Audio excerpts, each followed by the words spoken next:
कभी सोचा है कि भारत जैसा इतना बड़ा देश आखिर चलता कैसे है?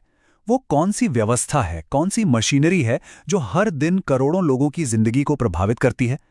आज हम ठीक उसी मशीनरी के दिल में उतरने वाले हैं और समझने वाले हैं द इंडियन यूनियन एग्जीक्यूटिव को, यानी भारत की संघीय कार्यपालिका को। देखिए, हर बड़ी इमारत को बनाने से पहले एक नक्शा बनता है, एक ब्लूप्रिंट।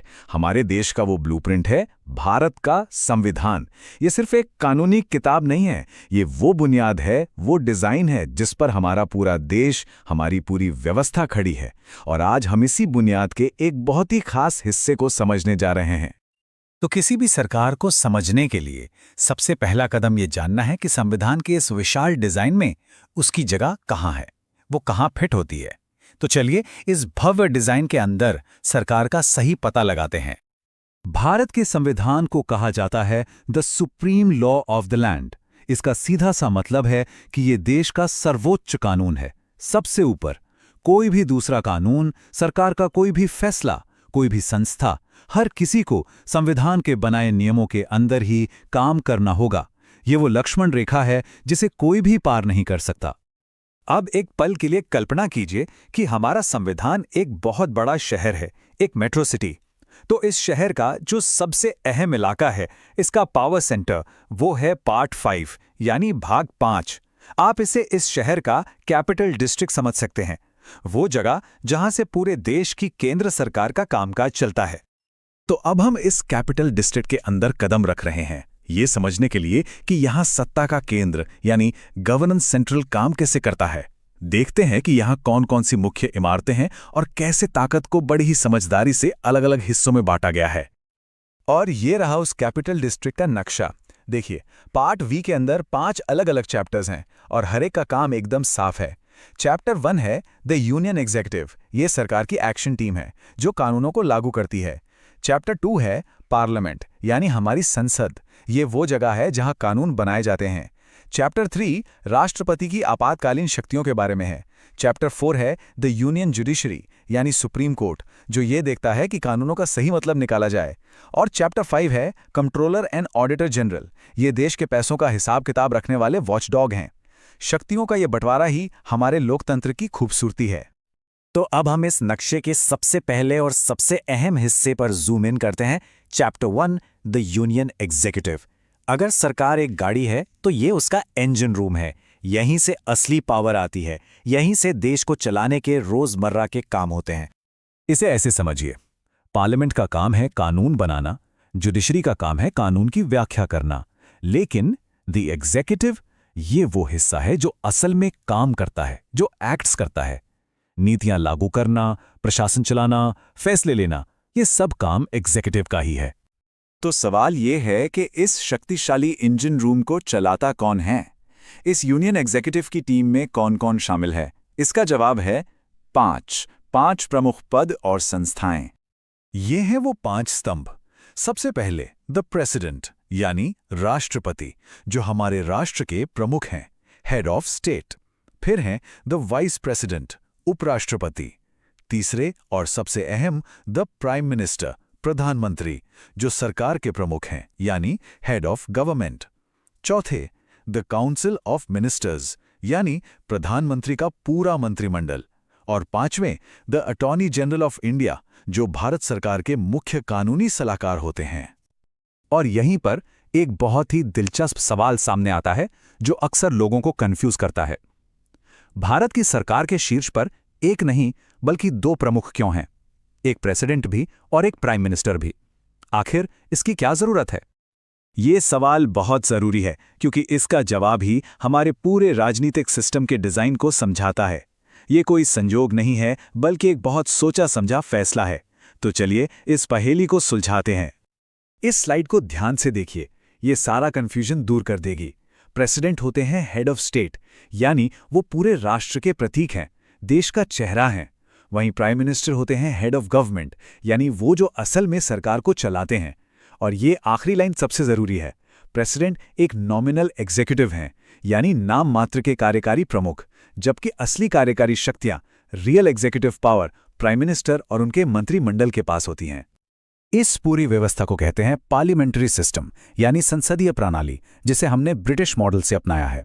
ये अमेरिकन सिस्टम से बिल्कुल अलग है, जहां प्रेसिडेंट ही देश का भी प्रमुख होता है और सरकार का भी। भारत में इन दोनों भूमिकाओं को जानबूझकर अलग रखा गया है ताकि किसी एक व्यक्ति के हाथ में सारी ताकत ना आ जाए।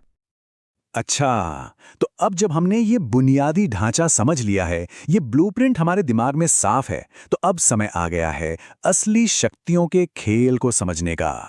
अब हम उस चाबी को उठाने के लिए तैयार हैं जो असली पावर के दरवाजे को खोलेगी।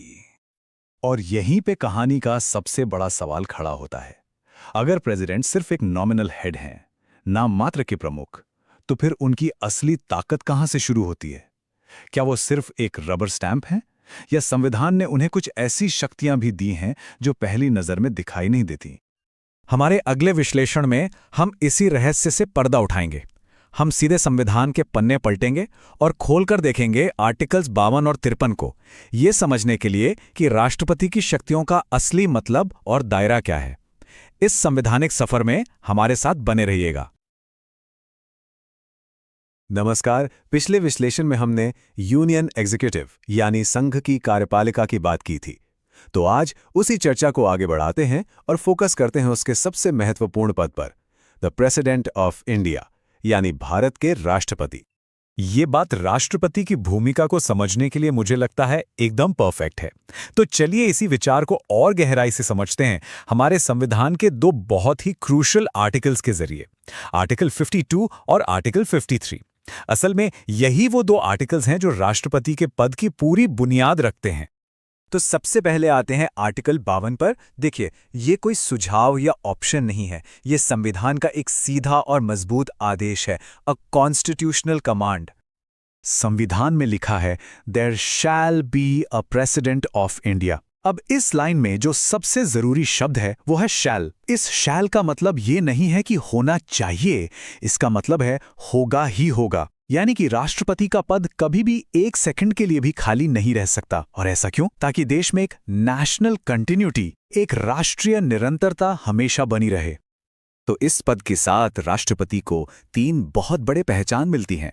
सबसे पहले वो हैं head of the union executive, दूसरा वो हैं हेड ऑफ द कंट्री, और तीसरा उन्हें फर्स्ट सिटीजन ऑफ इंडिया यानी भारत का प्रथम नागरिक भी कहा जाता है। ये तीनों उपाधियां मिलकर हमारे कॉन्स्टिट्यूशनल सेटअप में उनके पद की गरिमा और अहमियत को दिखाती हैं।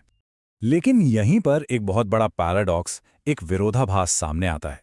अगर राष्ट्रपति हेड ऑफ द कंट्री हैं, तो फिर हमें ऐसा क्यों लगता है कि असल पावर तो प्राइम मिनिस्टर के हाथों में है? ये सवाल अक्सर लोगों को कंफ्यूज करता है। तो चलिए इस गुत्थी को सुलझाते हैं। इसका जवाब छिपा है 2 शब्दों में, दे जोरे और दे फैक्टो। हमारे राष्ट्रपति हैं डे जोरे हेड, मतलब कानून के मुताबिक वो देश के प्रमुख हैं, सारे काम लीगली उन्हीं के नाम पर होते हैं। दूसरी तरफ है हमारे प्रधानमंत्री, जो हैं डे फैक्टो हेड, मतलब असलियत में सारी एग्जीक्यूटिव पावर उनके पास है। आसान भाषा में कहें तो राष्ट्रपति हमारे देश के नॉमिनल या टिटुलर हेड हैं, जबकि असली फैसले लेने वाली अथॉरिटी प्रधानमंत्री और उनकी कैबिनेट होती है। अब सवाल यह है कि ऐसा सिस्टम बनाया ही क्यों गया?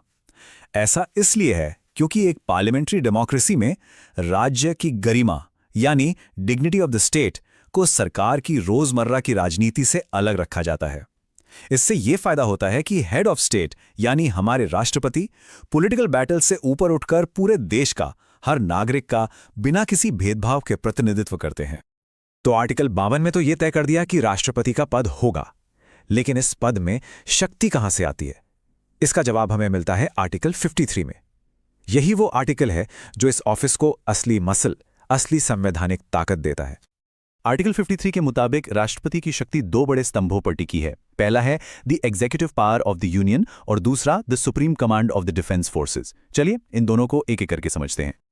तो पहली power, executive power of the union, इसका क्या मतलब है? इसका मतलब यह है कि भारत सरकार का हर एक एग्जीक्यूटिव एक्शन, चाहे वो कोई इंटरनेशनल ट्रीटी साइन करना हो, कोई कानून बनाना हो, एम्बेसडर्स को अपॉइंट करना हो, सब कुछ ऑफिशियली राष्ट्रपति के नाम पर ही किया जाता है। हाँ, यह सच है कि इन सब पर फैसला प्राइम मिनिस्टर और उनकी कैबिनेट लेती है, लेकिन जो कॉन्स्टिट्यूशनल स्टैंप लगता है, जो कानूनी मोहर लगती है, वो राष्ट्रपति की ही होती है। अब आते हैं दूसरी और बहुत ही बड़ी शक्ति पर। राष्ट्रपति हमारी तीनों सेनाओं, द आर्मी, द नेवी और द एयरफोर्स के सुप्रीम कमांडर होते हैं। इसका मतलब ये है कि हमारे देश की पूरी मिलिट्री माइट की जो अल्टीमेट कमांड है वो राष्ट्रपति के हाथों में होती है। लेकिन यहाँ एक बहुत ज़रूरी सवाल दिमाग में आता है ना, कि सेना की कमान किसी डेकोरेटेड जनरल के बजाय एक सिविलियन यानी राष्ट्रपति को क्यों दी गई है? इसके पीछे एक बहुत ही गहरा डेमोक्रेटिक लॉजिक है। इस कॉन्सेप्ट को कहते हैं civilian control of the military. ये किसी भी लोकतंत्र की, आप कह सकते हैं, रीढ़ की हड्डी है। इसका सीधा सा मतलब यह है कि देश की सेना हमेशा जनता द्वारा चुनी हुई सरकार के नीचे काम करेगी, उसके अधीन रहेगी। ये व्यवस्था इसलिए जरूरी है ताकि मिलिट्री कभी भी पॉलिटिकल पावर पर कब्जा ना कर सके। सेना का काम लोकतंत्र की रक्षा करना है, लोकतंत्र पर राज करना नहीं। और यही प्रिंसिपल हमारे राष्ट्रपति को सुप्रीम कमांडर बनाता है। चलिए तो फटाफट से एक रिकैप कर लेते हैं कि हमने अब तक क्या क्या समझा, और फिर आगे एक नए और दिलचस्प सवाल की तरफ बढ़ेंगे। तो की टेकअवेज क्या हैं? पहला, आर्टिकल 52 कहता है कि राष्ट्रपति का पद हमेशा रहेगा, कभी खाली नहीं होगा। दूसरा, राष्ट्रपति डी जोरे यानी लीगल हेड हैं और प्रधानमंत्री डी फैक्टो यानी रियल हेड हैं। और तीसरा, आर्टिकल 53 राष्ट्रपति को सारी एग्जीक्यूटिव पावर और डिफेंस फोर्सेस की सुप्रीम कमांड देता है। ये पॉइंट्स बेसिकली राष्ट्रपति पद का पूरा कॉन्स्टिट्यूशनल फाउंडेशन है। तो अब हम ये तो समझ गए कि राष्ट्रपति कौन है और उनकी पावर्स क्या हैं, लेकिन अगला बड़ा सवाल, उन्हें चुनता कौन है और कैसे? हम सब जानते हैं कि भारत एक रिपब्लिक है, एक गणतंत्र है। इसका मतलब है कि हमारे हेड ऑफ स्टेट चुने जाते हैं, पर हम और आप यानी आम नागरिक तो कभी सीधे प्रेसिडेंट के लिए वोट नहीं डालते। तो आखिर ये चुनाव होता कैसे है? बस इसी रहस्य से पर्दा उठाएंगे हम अपने अगले विश्लेषण में। नमस्ते। तो पिछली बार की हमारी बातचीत में ये तो एकदम साफ हो गया था कि भारत एक रिपब्लिक है, यानी एक गणतंत्र। मतलब हमारे जो हेड ऑफ स्टेट हैं यानी राष्ट्रपति, वो चुने जाते हैं, उन्हें ये पद विरासत में नहीं मिलता। तो आज चलिए इसी चुनावी प्रक्रिया की एक एक परत को खोलकर देखते हैं। तो यहाँ पर एक बहुत ही नेचुरल सा सवाल मन में आता है कि भाई अगर राष्ट्रपति का चुनाव होता है तो फिर देश के आम नागरिक, हम सब सीधे जाके उन्हें वोट क्यों नहीं करते? देखिए, प्रधानमंत्री चुनने के लिए तो हम वोट डालते हैं ना, है ना? तो फिर राष्ट्रपति के लिए ये अलग सा सिस्टम क्यों बनाया गया है? अच्छा, तो इस सवाल का जवाब हमें मिलता है हमारे संविधान के आर्टिकल 54 में। इसमें बताया गया है कि राष्ट्रपति को चुनने के लिए एक बहुत ही खास ग्रुप ऑफ वोटर्स बनाया गया है, और इस ग्रुप का नाम है इलेक्टोरल कॉलेज। अब नाम सुन के ये मत समझिएगा कि ये कोई यूनिवर्सिटी या कॉलेज है, नहीं, ये असल में उन खास पब्लिक रिप्रेजेंटेटिव्स का ग्रुप है जिन्हें प्रेसिडेंट को वोट देने का अधिकार मिला हुआ है। तो चलिए अब इस पूरे सिस्टम को ना बिल्कुल स्टेप बाय स्टेप समझते हैं। ऑलराइट, तो सबसे पहला सवाल तो यही है कि इस खास इलेक्टोरल कॉलेज में आखिर होता कौन कौन है? मतलब राष्ट्रपति के चुनाव में वोट डालने वाले ये स्पेशल लोग हैं कौन? चलिए देखते हैं इसकी ऑफिशियल लिस्ट। अब जरा यहां पर ध्यान से देखिए, इसमें वोटर्स की 3 मेन कैटेगरीज हैं, बिल्कुल साफ साफ। सबसे पहले पार्लियामेंट यानी हमारी संसद, इसके दोनों हाउसेस, लोकसभा और राज्यसभा। इनके कौन? सिर्फ इलेक्टेड मेंबर्स यानी चुने हुए सांसद। दूसरी कैटेगरी सभी राज्यों की जो लेजिस्लेटिव असेंबलीज होती हैं यानी विधानसभाएं, उनके इलेक्टेड मेंबर्स, जिन्हें हम आम भाषा में एमएलएस कहते हैं। और फिर तीसरी कैटेगरी है 2 यूनियन टेरिटरीज, दिल्ली और पुडुचेरी, इनकी विधानसभाओं के इलेक्टेड मेंबर्स। अब एक शब्द है जो इन तीनों में कॉमन है, उस पर गौर किया? वो शब्द है इलेक्टेड। ये बहुत जरूरी है। लेकिन यहां एक बहुत ही इंटरेस्टिंग और फ्रैंकली एक बहुत गहरा सवाल उठता है कि जब चुनाव नेशनल लेवल का है, प्रेसिडेंट ऑफ इंडिया का चुनाव है, तो फिर इसमें स्टेट्स के एमएलएस को क्यों शामिल किया गया? क्या जरूरत थी? सिर्फ पार्लियामेंट के मेंबर्स यानी एमपीज ही तो वोट करके राष्ट्रपति चुन सकते थे, क्यों नहीं किया ऐसा? इसका जवाब छिपा है हमारे संविधान के एक बहुत ही फंडामेंटल प्रिंसिपल में। इसे कहते हैं फेडरल बैलेंस यानी संघीय संतुलन। और ये बस कोई रूल नहीं है, इसके पीछे हमारे संविधान बनाने वालों की एक बहुत गहरी और दूर तक की सोच थी। ये जो एक लाइन है ना, the president represents the states and the union combined, इसमें समझिए पूरी बात का निचोड़ है। देखिए, राष्ट्रपति सिर्फ सेंट्रल गवर्नमेंट के हेड नहीं है, नहीं, वो पूरे इंडियन यूनियन को रिप्रेजेंट करते हैं, यानी सेंटर और सभी स्टेट्स, इन दोनों को एक साथ। वो पूरे देश की एकता के सिंबल हैं। तो अब देखिए क्रूशियल पॉइंट क्या है। जरा सोचिए, अगर सिर्फ एमपीज वोट करते तो क्या होता। तो राष्ट्रपति का चुनाव पूरी तरह से उस पार्टी के हाथ में आ जाता जिसका सेंटर में बहुमत है ना।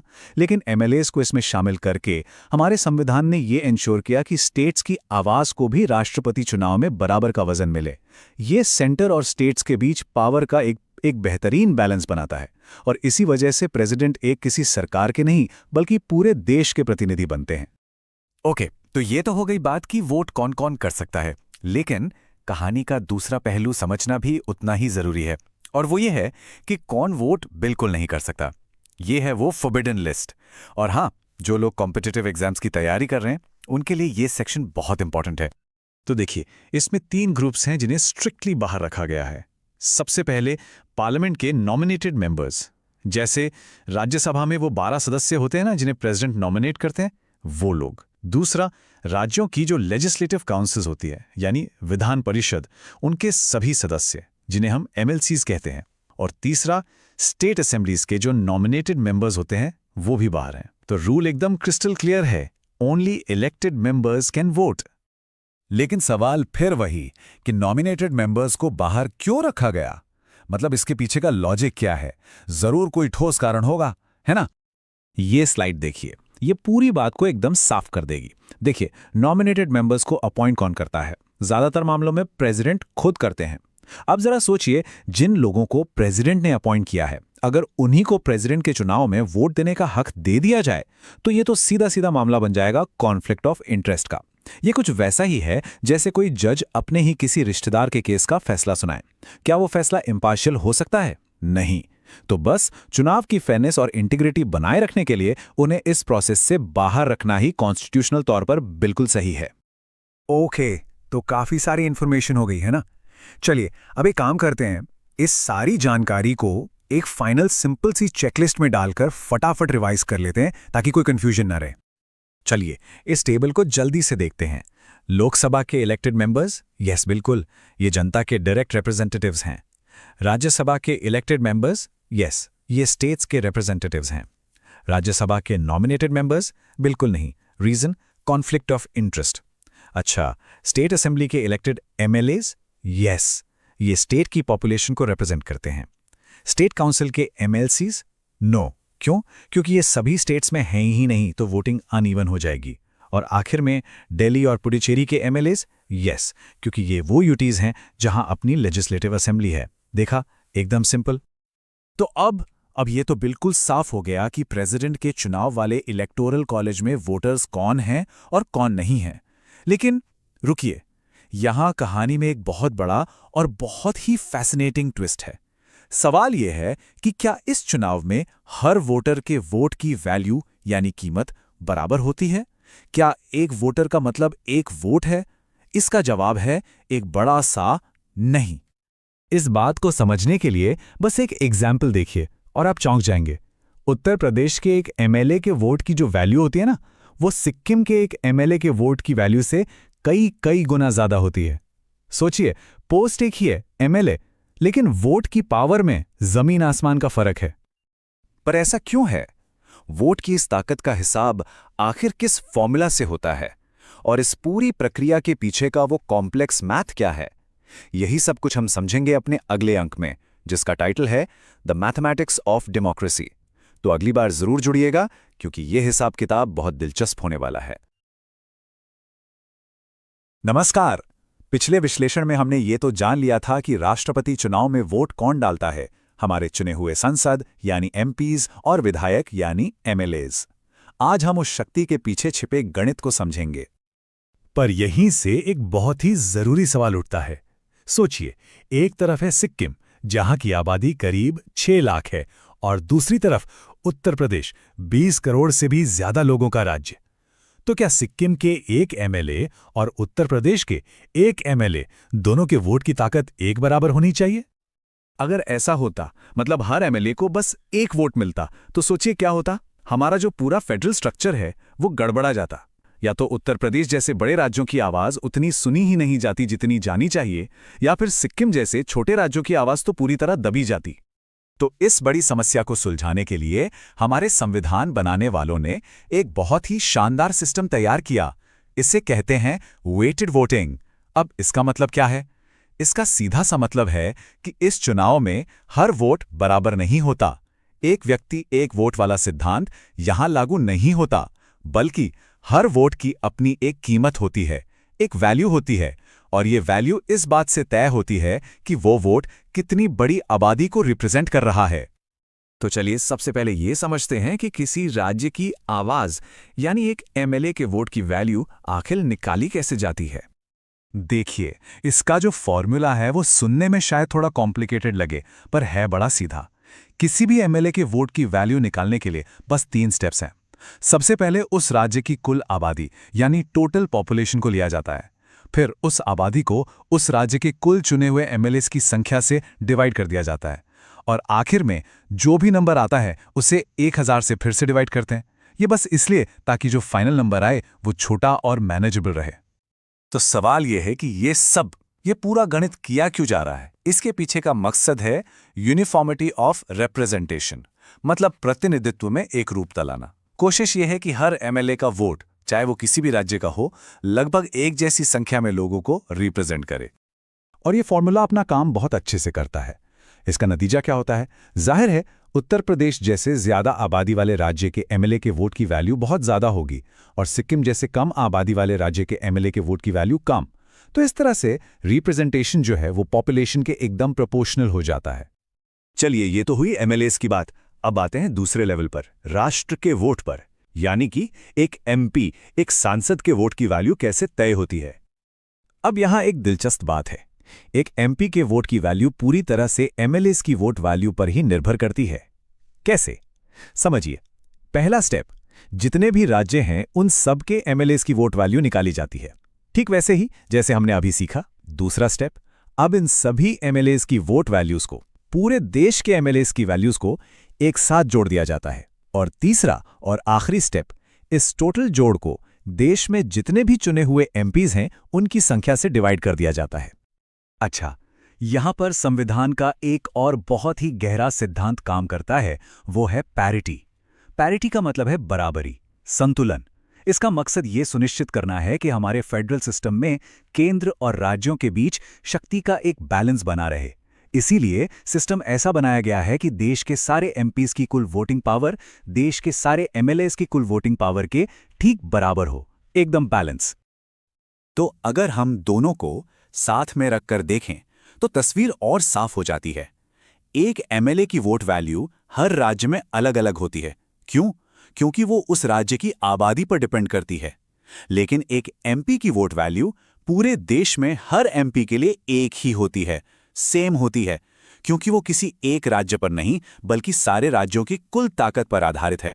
तो चलिए, अब इन सारी बातों को एक साथ रखकर देखते हैं, शक्ति के इस पूरे फॉर्मूले को समझते हैं। ये टेबल देखिए, ये पूरी कहानी को बड़े अच्छे से समझाती है। एक तरफ एमएलए है जिसकी वैल्यू उसके अपने राज्य की आबादी पर निर्भर करती है और इसका लक्ष्य है यूनिफॉर्मिटी ऑफ रिप्रेजेंटेशन। दूसरी तरफ एमपी है जिसकी वैल्यू सारे एमएलएस की कुल वैल्यू पर निर्भर करती है और इसका लक्ष्य है पैरिटी, यानी केंद्र और राज्यों के बीच संतुलन। बस यही 2 सिद्धांत इस पूरे सिस्टम की नींव हैं। वैसे यहां एक बहुत ही इंटरेस्टिंग फैक्ट है। ये जो सारी कैलकुलेशन हो रही है, आबादी का जो जिक्र हो रहा है, वो आज की आबादी नहीं है। ये सब 1971 की जनगणना 1971 सेंसस के आंकड़ों पर बेस्ड है। अब सवाल है, ऐसा क्यों? ये एक राजनीतिक फैसला था।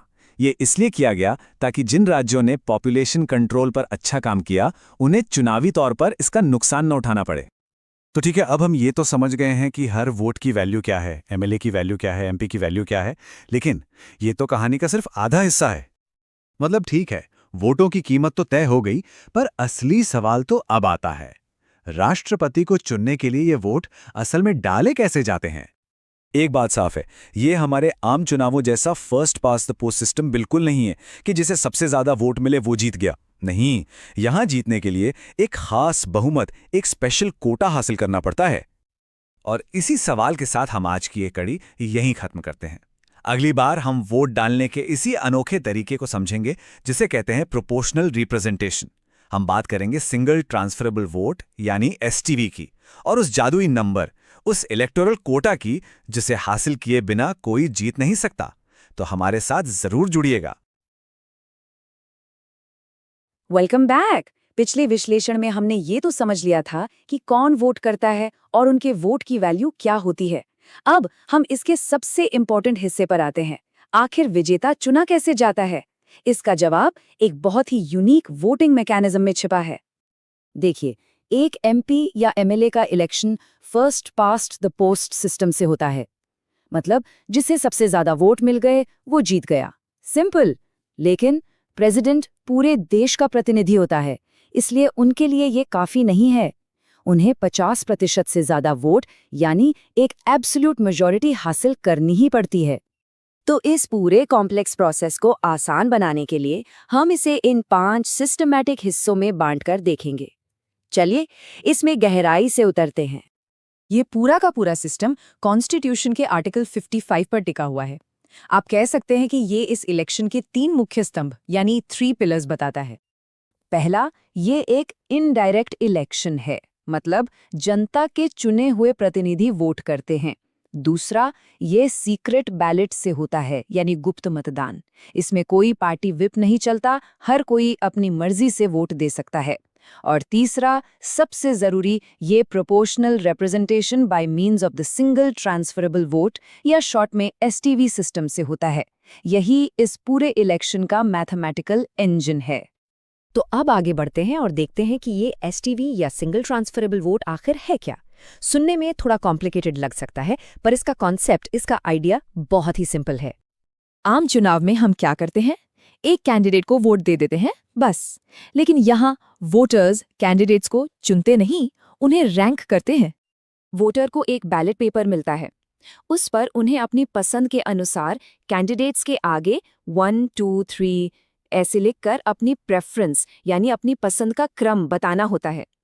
पर इन प्रेफरेंसेस का मतलब क्या है और वोट ट्रांसफरेबल कैसे हो जाता है? वेल, यही इस सिस्टम का असली जादू है। तो एक सवाल उठता है कि अगर पहले राउंड की गिनती में किसी भी कैंडिडेट को 50% से ज्यादा फर्स्ट प्रेफरेंस वोट्स नहीं मिले तो फिर क्या होगा? ऐसे में वोट ट्रांसफर का मैकेनिज्म एक्टिव हो जाता है। इस सिस्टम की सबसे बड़ी खूबी ये है कि इसमें किसी का भी वोट बेकार या वेस्ट नहीं जाता। प्रोसेस कुछ ऐसा है। सबसे कम वोट पाने वाले कैंडिडेट को एलिमिनेट कर दिया जाता है। फिर उनके बैलेट पेपर्स पर देखा जाता है कि सेकंड प्रेफरेंस किसे दी गई है और उनके सारे वोट्स उस कैंडिडेट के अकाउंट में ट्रांसफर कर दिए जाते हैं। ये प्रोसेस तब तक चलता रहता है जब तक एक विजेता उस विनिंग लाइन को क्रॉस नहीं कर लेता। इससे ये पक्का हो जाता है कि जो जीता है वो सबसे ज्यादा लोगों की पसंद है।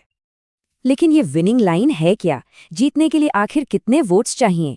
वेल, इसके लिए एक स्पेसिफिक नंबर हासिल करना जरूरी है, जिसे इलेक्टोरल कोटा कहते हैं। इस चुनाव में सिर्फ रेस में आगे रहना काफी नहीं है। इस कोटा को, इस आखिरी नंबर को पार करना ही जीत मानी जाती है। यही एब्सोल्यूट मेजॉरिटी को सुनिश्चित करता है। और इसका फॉर्मूला बहुत ही सरल है। जितने भी टोटल वैलिड वोट्स पड़े हैं उन्हें 2 से डिवाइड करके उसमें 1 जोड़ दीजिए। एक एग्जाम्पल से समझते हैं।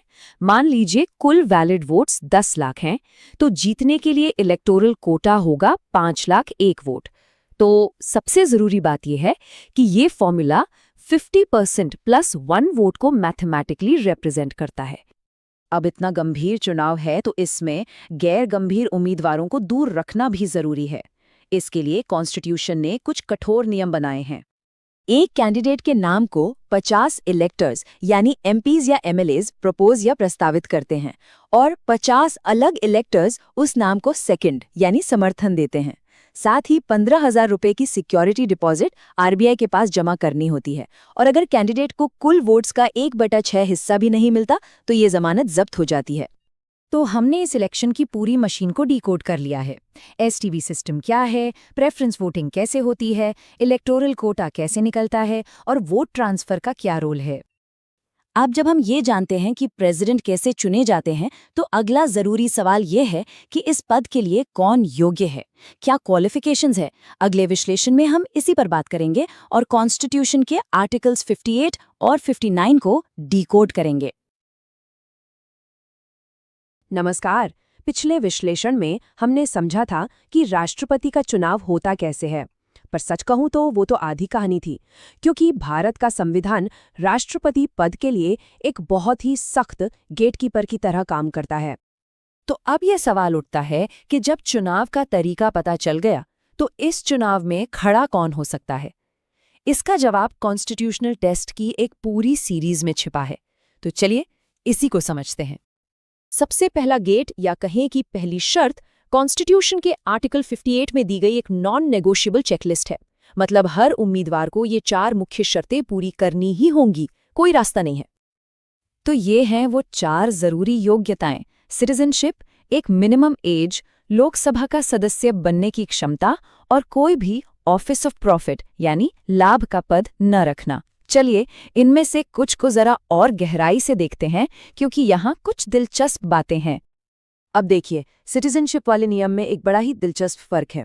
यूनाइटेड स्टेट्स में प्रेसिडेंट बनने के लिए आपका जन्म उसी देश में होना जरूरी है, लेकिन भारत में ऐसा नहीं है। यहाँ नेचुरलाइज्ड सिटीजन्स यानी वो लोग जो बाद में भारतीय नागरिक बने हैं, वो भी देश का सर्वोच्च पद संभाल सकते हैं।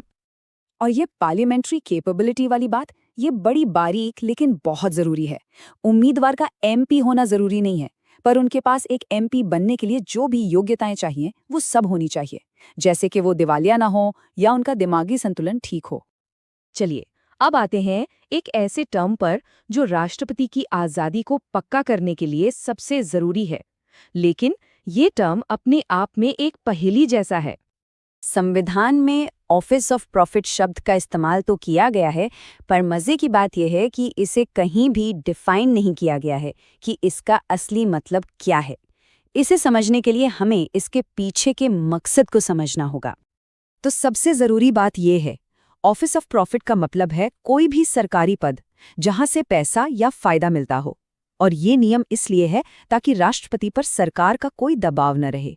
सोचिए, अगर प्रेसिडेंट किसी सरकारी कंपनी के भी सीईओ हो, तो ये तो सीधा सीधा कॉन्फ्लिक्ट ऑफ इंटरेस्ट हो गया है ना। सरकार उन्हें उस पद से हटाने की धमकी देकर उन पर दबाव बना सकती थी। बस इसी को रोकने के लिए ये नियम है। लेकिन हाँ, इस नियम में कुछ बड़े एक्सेप्शंस भी हैं। जो लोग पहले से ही राष्ट्रपति, राज्यपाल या मंत्री जैसे पदों पर हैं, वो चुनाव लड़ सकते हैं। पर अगर कोई सिविल सर्वेंट चुनाव लड़ना चाहे तो उसे पहले अपनी नौकरी से इस्तीफा देना होगा। अच्छा, मान लीजिए एक उम्मीदवार इन सभी गेट्स को पार करके चुनाव जीत जाता है, तो उसे कुछ ऐसा स्वीकार करना पड़ता है जिसे हम सुनहरी हथकड़ियां कह सकते हैं। ये है आर्टिकल 59 के तहत राष्ट्रपति पद की सख्त शर्तें।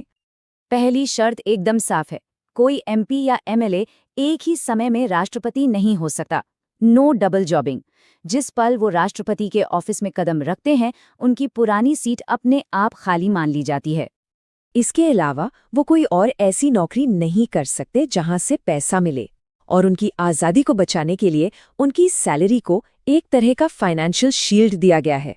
मतलब संसद किसी राष्ट्रपति को नापसंद करने पर सजा के तौर पर उनकी सैलरी कम नहीं कर सकती। सोचिए जरा, अगर ऐसा हो पाता तो सरकार उन पर कितना दबाव डाल सकती थी।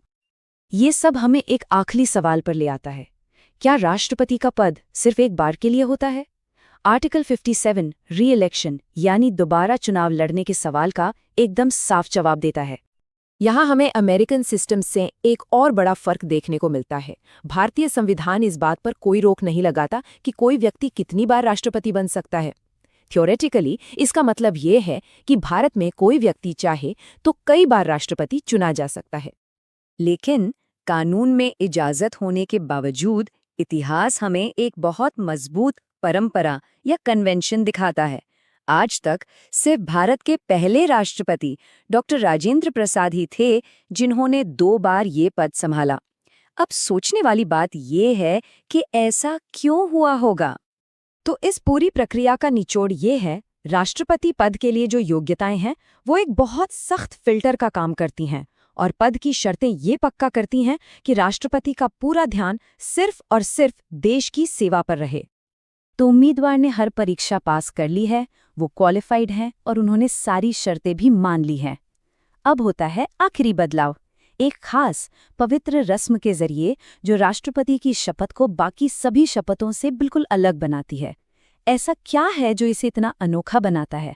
और ये शपथ राष्ट्रपति की शक्तियों पर कैसे असर डालती है, ये सब समझेंगे हम अपने अगले विश्लेषण में। नमस्कार। तो पिछले एक्सप्लेनर में हमने देखा कि प्रेसिडेंट का चुनाव कैसे होता है, लेकिन चुनाव जीतना कहानी का अंत नहीं है। असली काम तो अब शुरू होता है। एक आखिरी और शायद सबसे जरूरी पड़ाव अभी बाकी है, वो है शपथ। हाँ, तो प्रेसिडेंट इलेक्ट अब बिल्कुल सत्ता की दहलीज पर खड़े हैं, लेकिन इससे पहले कि वो कोई भी फैसला लें, कोई भी आदेश दें, उन्हें एक बहुत ही खास, एक बहुत ही जरूरी कानूनी अनुष्ठान से गुजरना पड़ता है। यही वो पल है, वो क्षण है जब वो खुद को भारत के संविधान, द कॉन्स्टिट्यूशन ऑफ इंडिया से हमेशा के लिए बांध लेते हैं। तो चलिए अब इसमें थोड़ा और गहराई में उतरते हैं। ये सब कुछ कहाँ लिखा है? ये सब लिखा है भारतीय संविधान के आर्टिकल 60 में। और ये आर्टिकल एक बहुत ही फंडामेंटल सवाल का जवाब देता है कि देश के सर्वोच्च पद पर बैठे व्यक्ति को, इस सुप्रीम एग्जीक्यूटिव अथॉरिटी को शपथ दिलाएगा कौन? अब ये कोई छोटा मोटा सवाल नहीं है, बिल्कुल नहीं, क्योंकि इसका जवाब ही हमारे देश में शक्ति के संतुलन को, यानी द बैलेंस ऑफ पावर को डिफाइन करता है। और इसके पीछे का जो लॉजिक है, जो तर्क है, वो बहुत ही सीधा और साफ है। देखिए, प्रेसिडेंट देश के सबसे बड़े कार्यकारी अधिकारी हैं, द हाईएस्ट एग्जीक्यूटिव ऑफिसर। तो जाहिर है कोई दूसरा पॉलिटिशियन, कोई दूसरा राजनेता, यहाँ तक कि प्राइम मिनिस्टर भी नहीं, उन्हें शपथ नहीं दिला सकता। ये जिम्मेदारी दी गई है न्यायपालिका को, द जुडिशरी को। क्यों? क्योंकि जुडिशरी ही तो कानून और संविधान की असली रक्षक है। तो ये जो पूरा समारोह है ना, ये सिर्फ एक फॉर्मेलिटी, एक औपचारिकता नहीं है, बिल्कुल नहीं। ये रूल ऑफ लॉ यानी कानून के शासन का एक बहुत ही पावरफुल सिंबल है। ये तस्वीर, ये पूरा नज़ारा दिखाता है कि देश की एग्जीक्यूटिव ब्रांच यानी हमारे राष्ट्रपति अपना पद संभालने से ठीक पहले कॉन्स्टिट्यूशन के सामने झुक रहे हैं। और कॉन्स्टिट्यूशन का प्रतिनिधित्व कौन कर रहा है उस वक्त? हमारी जुडिशरी। तो अब सवाल ये उठता है कि जुडिशरी में से कौन, संविधान ने इस खास काम के लिए किसे चुना है? चलिए अब उन स्पेसिफिक लोगों पर नजर डालते हैं जिन्हें संविधान ने इस अहम भूमिका के लिए तय किया है। यहाँ एक बहुत ही क्लियर कट हायरार्की है। संविधान ने यहाँ एक बहुत ही क्लियर 2 स्टेप प्रोटोकॉल बनाया है। स्टेप 1, पहली पसंद, द फर्स्ट चॉइस हमेशा भारत के मुख्य न्यायाधीश होते हैं, the chief justice of India यानी CJI।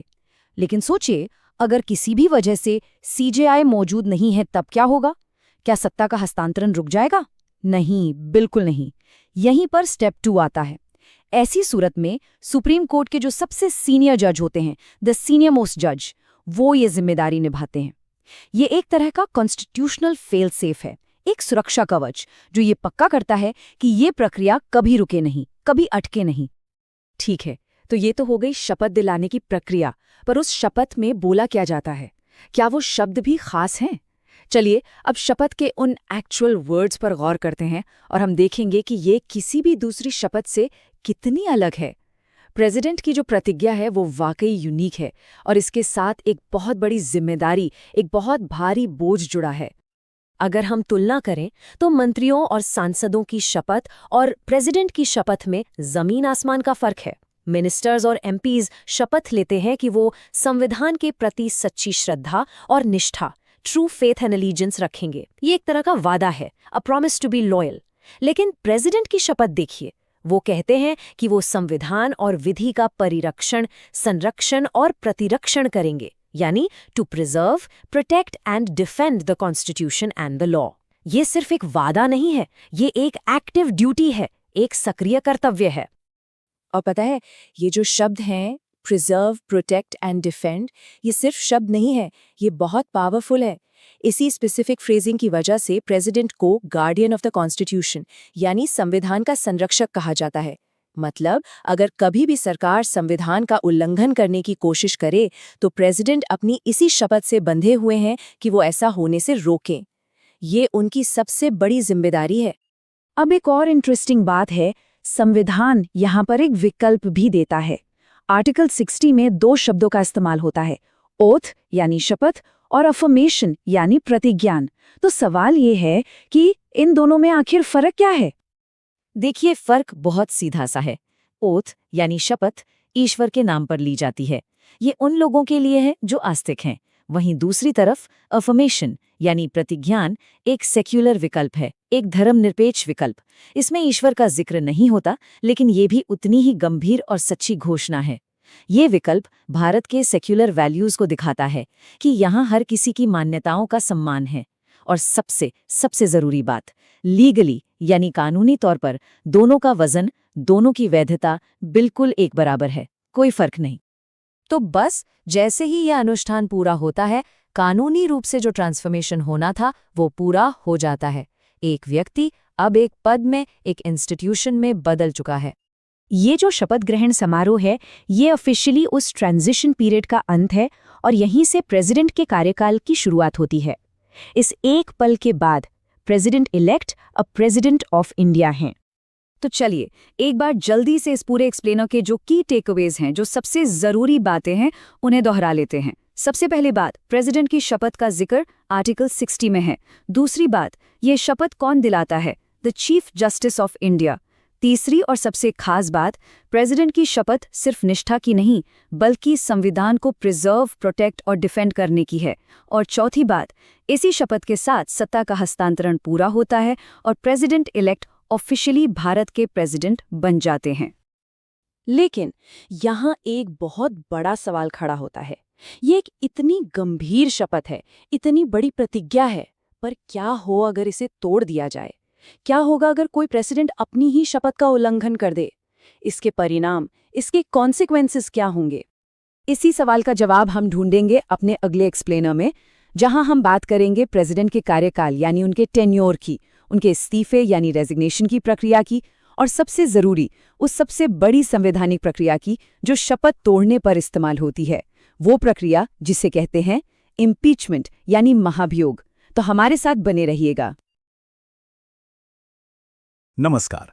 पिछले विश्लेषण में हमने बात की थी कि भारत के राष्ट्रपति अपने पद की शपथ कैसे लेते हैं, लेकिन उस शपथ के साथ कुछ सीमाएं और नियम भी आते हैं। तो आज हम उसी शक्ति की सीमाओं को समझने वाले हैं। राष्ट्रपति का टेन्योर यानी कार्यकाल कितना होता है, वो रेजिग्नेशन यानी त्यागपत्र कैसे दे सकते हैं, और हाँ, सबसे दिलचस्प सवाल, क्या उनका री-इलेक्शन यानी कि पुनर्निर्वाचन हो सकता है? चलिए शुरुआत इस बहुत ही गहरे लोकतांत्रिक सिद्धांत से करते हैं। ये हमारे संविधान के आर्टिकल 56 और 57 की नींव है। ये कहता है कि लोकतंत्र में शक्ति कभी भी स्थायी नहीं होती।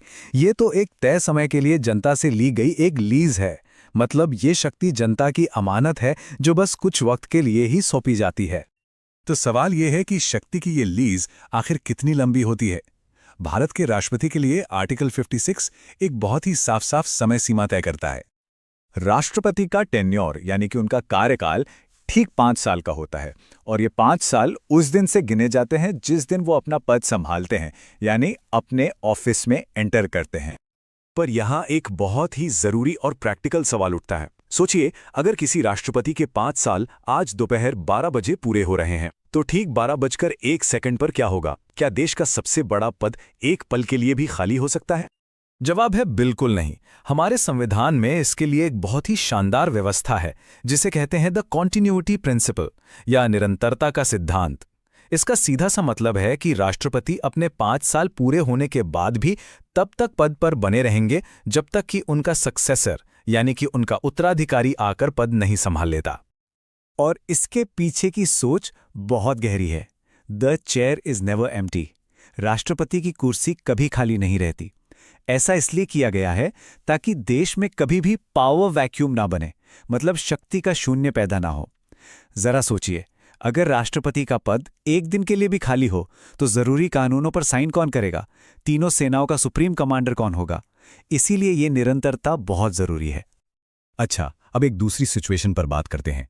मान लीजिए राष्ट्रपति अपने 5 साल के कार्यकाल के पूरा होने से पहले ही अपनी मर्जी से पद छोड़ना चाहते हैं, तो क्या होगा? इसके लिए एक बहुत ही सख्त और फॉर्मल रेजिग्नेशन प्रोटोकॉल है।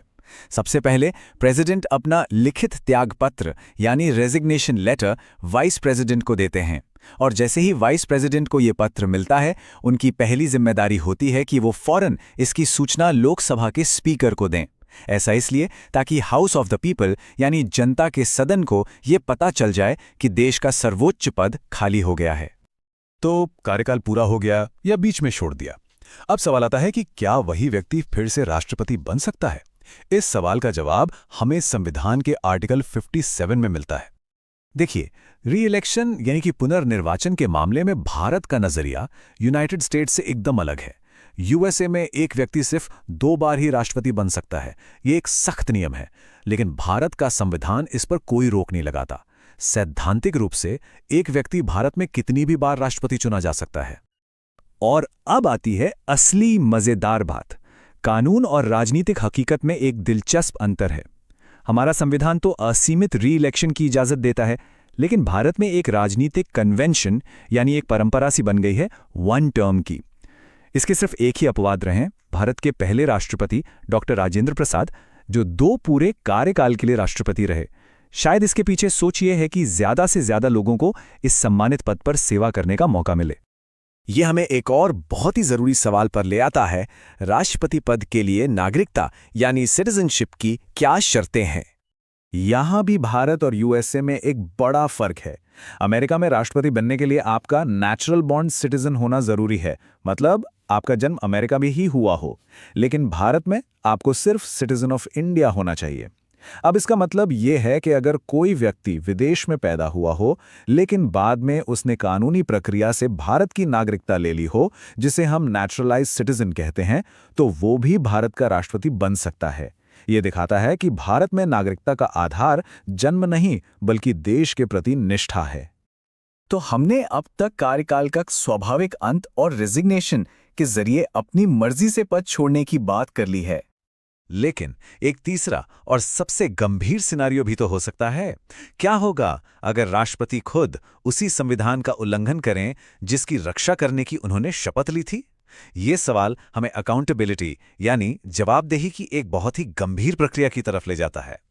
इस बहुत ही असाधारण स्थिति के लिए संविधान में एक बहुत शक्तिशाली और बहुत गंभीर तरीका दिया गया है। इसे अक्सर द न्यूक्लियर ऑप्शन भी कहा जाता है, क्योंकि इसका इस्तेमाल सिर्फ और सिर्फ सबसे गंभीर मामलों में ही हो सकता है। और इसी प्रक्रिया का नाम है इम्पीचमेंट यानी महाभियोग। किसी राष्ट्रपति को उनके पद से हटाने का ये जटिल प्रोसेस क्या है, आर्टिकल 61 इसके बारे में क्या कहता है, ये सब कुछ हम जानेंगे अपने अगले विश्लेषण में, जहां हम द इम्पीचमेंट प्रोसीजर को पूरी गहराई से समझेंगे। हमारे साथ बने रहिएगा। तो पिछली बार हमने देखा था कि एक प्रेसिडेंट का कार्यकाल शांति से कैसे खत्म होता है ना? पर सोचिए अगर वही रक्षक, वही गार्डियन भक्षक बन जाए तो तब क्या होगा? अच्छी बात यह है कि हमारे संविधान बनाने वालों ने इस बुरे सपने जैसे सिनेरियो के बारे में पहले ही सोच लिया था, और इसके लिए उनके पास एक तरह का न्यूक्लियर ऑप्शन भी है, और वो है आर्टिकल 61, प्रेसिडेंट के इम्पीचमेंट यानी महाभियोग की प्रक्रिया। तो चलिए इस इम्पीचमेंट प्रोसेस की गहराइयों में उतरते हैं। हम सबसे पहले उस अकेले सिंगल ग्राउंड को समझेंगे जिसके आधार पर प्रेसिडेंट को हटाया जा सकता है, और इसमें एक बहुत ही दिलचस्प कानूनी रहस्य छिपा हुआ है। ये बात काफी इंटरेस्टिंग है। देखिए, अमेरिकन सिस्टम में प्रेसिडेंट को इम्पीच करने के कई ग्राउंड्स हैं, जैसे ब्राइबरी, ट्रीजन वगैरह वगैरह। लेकिन भारतीय संविधान में सिर्फ और सिर्फ एक ही ग्राउंड है, वायोलेशन ऑफ द कॉन्स्टिट्यूशन यानी संविधान का उल्लंघन। और यहीं पर मामला सबसे ज्यादा इंटरेस्टिंग हो जाता है। ये जो फ्रेज है वायलेशन ऑफ द कॉन्स्टिट्यूशन, इसको संविधान में कहीं भी डिफाइन ही नहीं किया गया है। जी हां, ये जानबूझकर छोड़ा गया एक गैप है ताकि इसकी व्याख्या, इसका इंटरप्रिटेशन करने की पावर पूरी तरह से पार्लियामेंट के पास रहे। तो चलिए अब इस इम्पीचमेंट की प्रोसेस के नट्स एंड बोल्ट्स को समझते हैं। ये कोई मामूली पॉलिटिकल वोट नहीं है, नहीं, इसे एक लीगल ट्रायल की तरह, एक मुकदमे की तरह बनाया गया है, जिसमें पार्लियामेंट खुद ही जज और जूरी दोनों का काम करती है। इसे ही कहते हैं क्वाजी जुडिशियल प्रोसेस। अब इसका मतलब क्या है? बेसिकली इसका मतलब है कि पार्लियामेंट अपनी नॉर्मल लॉ मेकिंग वाली भूमिका से बाहर निकलकर एक कोर्ट की तरह काम करने लगती है। वो सबूतों को परखेगी, जांच करेगी और फिर फैसला सुनाएगी। तो जैसा कि हम देख सकते हैं, ये प्रोसेस काफी लंबी और मुश्किल है, और इसका हर एक स्टेप हर एक कदम ये सुनिश्चित करने के लिए बनाया गया है कि इम्पीचमेंट की पावर का इस्तेमाल हल्के में ना हो और पूरी प्रक्रिया एकदम फेयर हो। ओके, तो इस प्रोसेस को आगे बढ़ाने के लिए जो स्पेशल मेजॉरिटी चाहिए वो क्या है? ये सिंपल मेजॉरिटी से कहीं ज्यादा है। जो नंबर हमें याद रखना है वो है 2/3, यानी 2/3। और ये एक बहुत ही इंपॉर्टेंट डिस्टिंक्शन है, इसे ध्यान से समझना होगा। ये सिर्फ उस दिन मौजूद और वोटिंग करने वाले मेंबर्स का 2/3 नहीं है। नहीं, ये हाउस की टोटल मेंबरशिप का 2/3 है। इसका मतलब वेकेंट सीट्स को भी गिना जाएगा। So total membership of the house. ये जो इतना हाई स्टैंडर्ड रखा गया है वो क्यों? ये इसलिए है ताकि किसी भी प्रेसिडेंट को छोटे मोटे फ्रिवलस ग्राउंड्स पर या सिर्फ एक टेम्पररी पॉलिटिकल मेजॉरिटी के दम पर हटाया ना जा सके। ये देश की स्टेबिलिटी को प्रोटेक्ट करने के लिए एक बहुत बड़ा सेफगार्ड है। अब चलते हैं इस इंपीचमेंट प्रोसेस के सबसे कंफ्यूजिंग पार्ट्स में से एक की तरफ। ये एक ऐसा पॉइंट है जहां अक्सर लोग, यहां तक कि एग्जाम्स में भी कंफ्यूज हो जाते हैं। तो सवाल यह है कि इस पार्लियामेंट्री ट्रायल में जजेस कौन हैं, और इसका जवाब बड़ा ही फैसिनेटिंग है। एक पैराडॉक्स है। जिन लोगों के पास प्रेसिडेंट को इम्पीच करने की पावर है वो सेम लोग नहीं हैं जिन्होंने उन्हें इलेक्ट किया था।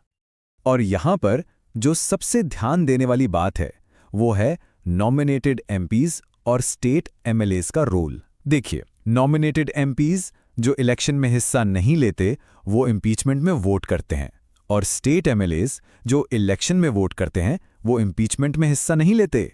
है ना अजीब? तो इस पैराडॉक्स के पीछे लॉजिक क्या है? इसका जवाब इम्पीचमेंट के क्वाजी जुडिशियल नेचर और यूनियन और स्टेट गवर्नमेंट्स के बीच पावर सेपरेशन में छिपा है। क्योंकि पार्लियामेंट एक कोर्ट की तरह काम कर रही है तो उसके सारे मेंबर्स इंक्लूडिंग नॉमिनेटेड वंस हिस्सा लेंगे, और क्योंकि ये यूनियन के हेड को हटाने का मामला है तो ये काम सिर्फ यूनियन पार्लियामेंट का है, स्टेट्स का नहीं। एक फैसिनेटिंग फैक्ट, भारत के हिस्ट्री में आज तक किसी भी प्रेसिडेंट को इम्पीच नहीं किया गया है, लेकिन इसका मतलब ये नहीं कि ये प्रोसेस बेकार है। ये एक पावरफुल डिटरेंट की तरह काम करती है, एक अल्टीमेट कॉन्स्टिट्यूशनल सेफगार्ड।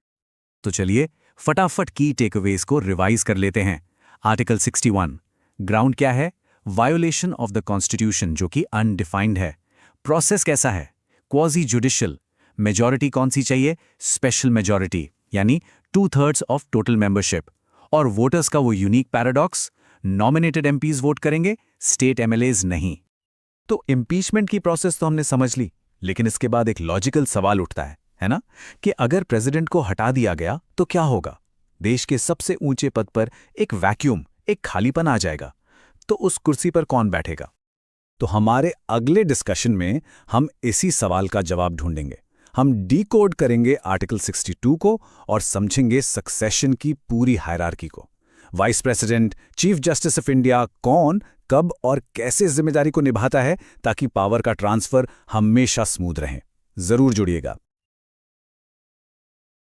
नमस्ते।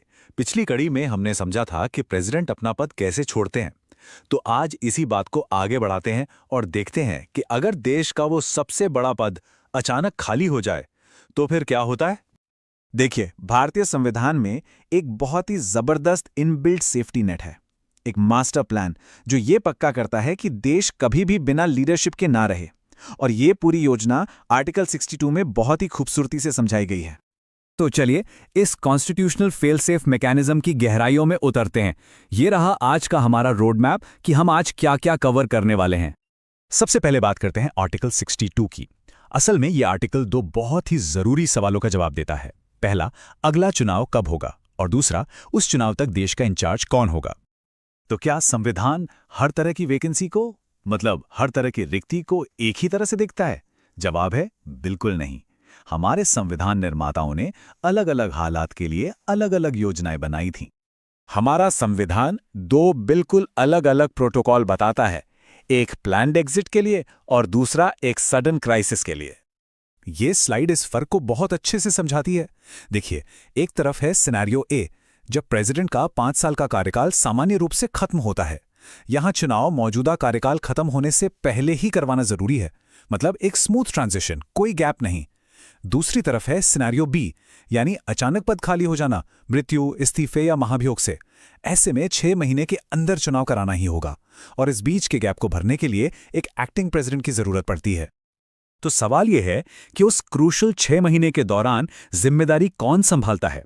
इसके लिए संविधान एक बिल्कुल साफ ऑर्डर ऑफ सक्सेशन देता है, मतलब उत्तराधिकार का एक तय क्रम। तो इस क्रम में सबसे पहले कौन आता है? संविधान ने यह तय किया है कि लीडरशिप में कोई वैक्यूम ना आए, इसलिए कि मीडियन सक्सेसर हमेशा तैयार रहता है। लाइन में सबसे पहले हैं वाइस प्रेसिडेंट यानी उपराष्ट्रपति। वो फॉरेन एक्टिंग प्रेसिडेंट के तौर पर पद संभालते हैं और उन्हें राष्ट्रपति की सारी शक्तियां, वेतन और विशेषाधिकार मिल जाते हैं। ये समझना बहुत जरूरी है कि एक्टिंग प्रेसिडेंट सिर्फ एक टेम्पररी प्लेस होल्डर नहीं होते, वो उस वक्त के लिए देश के पूरे संवैधानिक प्रमुख बन जाते हैं। और हाँ, एक दिलचस्प बात, जब वो एक्टिंग प्रेसिडेंट होते हैं तब वो राज्यसभा के चेयरमैन के तौर पर काम नहीं करते। लेकिन सोचिए, अगर वाइस प्रेसिडेंट भी किसी वजह से उपलब्ध ना हो, क्या होगा तब? हमारा संविधान इस डबल वैकेंसी के संकट के लिए भी तैयार है। अगर प्रेसिडेंट और वाइस प्रेसिडेंट दोनों का पद खाली हो तो भारत के चीफ जस्टिस यानी सीजेआई एक्टिंग प्रेसिडेंट के तौर पर शपथ लेते हैं। और अगर ऐसा कुछ हो जाए जिसकी कल्पना भी नहीं की जा सकती, मतलब चीफ जस्टिस भी उपलब्ध ना हो, तो इस फेल सेफ सिस्टम में एक और लेयर है ताकि कमांड की चेन कभी टूटे ही नहीं। अगर ये तीनों पद खाली हो जाएं, तो सुप्रीम कोर्ट के सबसे वरिष्ठ न्यायाधीश यानी सीनियर मोस्ट जज एक्टिंग प्रेसिडेंट का पद संभालेंगे। ये हमारा आखिरी सुरक्षा कवच है। और हाँ, ये सब सिर्फ किताबी बातें नहीं है। 1969 में कुछ ऐसी नाटकीय घटनाएं हुई जिसने इस पूरे उत्तराधिकार के क्रम को हकीकत में टेस्ट किया। ये टाइमलाइन दिखाती है कि 1969 में ये सब कैसे हुआ। मई में प्रेसिडेंट डॉक्टर जाकिर हुसैन का पद पर रहते हुए निधन हो गया। तब वाइस प्रेसिडेंट वीवी गिरी एक्टिंग प्रेसिडेंट बने। फिर जुलाई में वीवी गिरी ने राष्ट्रपति चुनाव लड़ने के लिए इस्तीफा दे दिया, और तब चीफ जस्टिस एम हिदायतुल्लाह को एक्टिंग प्रेसिडेंट के तौर पर शपथ दिलाई गई। ये भारतीय इतिहास का एक बहुत ही अनोखा संवैधानिक पल था। ये एक ऐतिहासिक तथ्य है। एम हिदायतुल्लाह भारत के एकमात्र चीफ जस्टिस हैं जिन्होंने प्रेसिडेंट के तौर पर काम किया है, और ये इस बात का सबूत है कि हमारा संवैधानिक ढांचा कितनी भी मुश्किल परिस्थिति में कितना मजबूत है। तो चलिए, अब तक हमने जो भी समझा है उसे फटाफट समराइज कर लेते हैं। ये 3 सबसे जरूरी नियम हैं जो राष्ट्रपति के उत्तराधिकार को तय करते हैं। पहला, आर्टिकल 62 चुनाव के समय को नियंत्रित करता है। दूसरा, अचानक रिक्ति होने पर 6 महीने के अंदर चुनाव जरूरी है। और तीसरा, उत्तराधिकार का ऑफिशियल ऑर्डर है, वाइस प्रेसिडेंट, फिर चीफ जस्टिस ऑफ इंडिया और फिर सुप्रीम कोर्ट के सीनियर मोस्ट जज। और जो लोग परीक्षाओं की तैयारी कर रहे हैं, उनके लिए ये एक आसान निमोनिक है। प्रेम ट्रेकिंग पे चलना है, सो कम इन टाइम। ये आपको आर्टिकल 52 से 62 तक के क्रम को याद रखने में मदद कर सकता है, जिसमें प्रेसिडेंट के ऑफिस से लेके वैकेंसी भरने तक के सारे नियम शामिल हैं। तो ठीक है, अब हम ये जान गए हैं कि पद कौन संभालेगा और उत्तराधिकार का क्रम क्या है। लेकिन अगला तार्किक सवाल ये है कि उनके पास असल में शक्तियां क्या होती हैं। हमारे अगले विश्लेषण में हम प्रक्रिया से शक्ति की ओर बढ़ेंगे। हम प्रेसिडेंट की भूमिका को सुप्रीम कमांडर के तौर पर समझेंगे। क्या वे युद्ध की घोषणा कर सकते हैं? क्या वे जजों को बर्खास्त कर सकते हैं? ये सब जानने के लिए हमारे साथ जरूर जुड़िएगा। तो पिछले विश्लेषण में हमने बात की थी कि प्रेसिडेंट को फर्स्ट सिटीजन ऑफ इंडिया क्यों कहते हैं। अब ये तो हो गया एक टाइटल, है ना? पर सवाल ये है कि इस टाइटल के पीछे असल में पार कितनी है, क्या शक्तियां हैं प्रेसिडेंट के पास। चलिए आज इसी को जरा गहराई से समझते हैं। तो सवाल सीधा सा है, एक टाइटल का क्या फायदा अगर उसके साथ अथॉरिटी ना हो? तो असल में प्रेसिडेंट कर क्या सकते हैं? What can the president actually do? तो चलिए सबसे पहले देखते हैं संविधान का आर्टिकल 53। यही वो आर्टिकल है, वो नींव है जिस पर प्रेसिडेंट की सारी एग्जीक्यूटिव पावर्स मतलब सारी कार्यकारी शक्तियां टिकी हुई हैं। देखिए, इसमें सिर्फ एक लाइन लिखी है, the executive power of the union shall be vested in the president. कानून की दुनिया में इसे कहते हैं वेस्टिंग क्लॉज। और इसका मतलब बहुत सीधा है, भारत सरकार जो भी करती है, हर एक एक्शन, हर एक फैसला लीगली वो प्रेसिडेंट के नाम पर ही लिया जाता है। अब ये जो हायरार्की हम देख रहे हैं, ये है भारत की यूनियन एग्जीक्यूटिव यानी संघ कार्यपालिका, और इसके टॉप पर कौन है? प्रेसिडेंट। उनके बाद आते हैं वाइस प्रेसिडेंट, फिर prime minister, council of ministers और अटॉर्नी जनरल। तो थियोरेटिकली इस पूरे पिरामिड के शिखर पर प्रेसिडेंट ही हैं। चलिए अब एग्जीक्यूटिव पावर से आगे बढ़ते हैं और प्रेसिडेंट के एक ऐसे रोल की बात करते हैं जो शायद उनका सबसे ड्रामेटिक रोल है, the supreme commander of the Indian arm forces. संविधान प्रेसिडेंट को एक बहुत बड़ा टाइटल देता है, सुप्रीम कमांडर। और ये सिर्फ एक नाम नहीं है, नहीं, ये एक ऐसा पद है जिसका मिलिट्री सिग्निफिकेंस बहुत बहुत ज्यादा है। इसका मतलब क्या हुआ? मतलब ये कि हमारी तीनों सेनाएं, आर्मी, नेवी और एयरफोर्स, ये तीनों डायरेक्ट प्रेसिडेंट के कमांड में आती हैं। वो इन तीनों के सर्वोच्च कमांडर हैं जो सबको एक यूनिफाइड कमांड के नीचे ले आता है। पर यहाँ एक बहुत ही इंटरेस्टिंग सवाल उठता है ना, कि देश का सबसे बड़ा मिलिट्री रैंक किसी सोल्जर को, किसी जनरल या एडमिरल को क्यों नहीं दिया गया? ये पद एक सिविलियन, एक नॉन सोल्जर को क्यों दिया गया है? इसका जवाब छिपा है डेमोक्रेसी के एक बहुत ही फंडामेंटल प्रिंसिपल में, the doctrine of civilian supremacy, यानी नागरिक सर्वोच्चता का सिद्धांत। इसका मतलब बहुत सिंपल है, the gun must yield to the ballot box. मतलब सेना हमेशा जनता द्वारा चुनी हुई सिविलियन गवर्नमेंट के नीचे रहेगी। ये एक तरह का सेफ्टी मैकेनिज्म है, ताकि सत्ता हमेशा लोगों के नुमाइंदों के हाथ में रहे, सेना के हाथ में नहीं। तो ठीक है, अब तक हमने देखा कि ऑन पेपर प्रेसिडेंट के पास कितनी पावर है, पर अब आते हैं इस डिस्कशन के सबसे क्रिटिकल पार्ट पर, द रियलिटी चेक। असलियत क्या है? तो क्या इसका मतलब ये है कि प्रेसिडेंट सुबह उठें और बस सेना को युद्ध का आदेश दे दें या किसी देश के साथ कोई ट्रीटी साइन कर दें? ये पावर असल में कितनी रियल है? और यहीं पे प्रेसिडेंट के पद का सबसे बड़ा पैराडॉक्स सामने आता है। इसे समझने के लिए दो लीगल टर्म्स बहुत जरूरी हैं, डिजोर और डी फैक्टो। डिजोर का मतलब है बाय लॉ, यानी कानून के हिसाब से, और डी फैक्टो का मतलब है इन रियलिटी, यानी असल में। तो डिजोर कानून के हिसाब से सारी एग्जीक्यूटिव और मिलिट्री पावर प्रेसिडेंट के पास हैं, लेकिन डी फैक्टो असलियत में ये सारी पावर तभी इस्तेमाल होती है जब प्राइम मिनिस्टर और उनकी काउंसिल ऑफ मिनिस्टर्स सलाह दें। इसी पैराडॉक्स की वजह से प्रेसिडेंट को अक्सर नॉमिनल हेड या टाइटुलर हेड कहा जाता है, मतलब वो सिर्फ नाम के प्रमुख हैं। कुछ लोग तो रबर स्टैम्प तक कह देते हैं, जिसका मतलब है कि वो बस सरकार के फैसलों पर औपचारिक मोहर लगाते हैं। एक बहुत फेमस कहावत है जो इसे परफेक्टली सम अप करती है, the president reigns but he does not rule. मतलब वो सिंहासन पर तो हैं, पर असली राज उनका नहीं चलता। तो अब तक की कहानी का सार क्या है? प्रेसिडेंट की पावर्स को पेपर टाइगर यानी कागजी शेर क्यों कहा जाता है? Let's quickly summarise.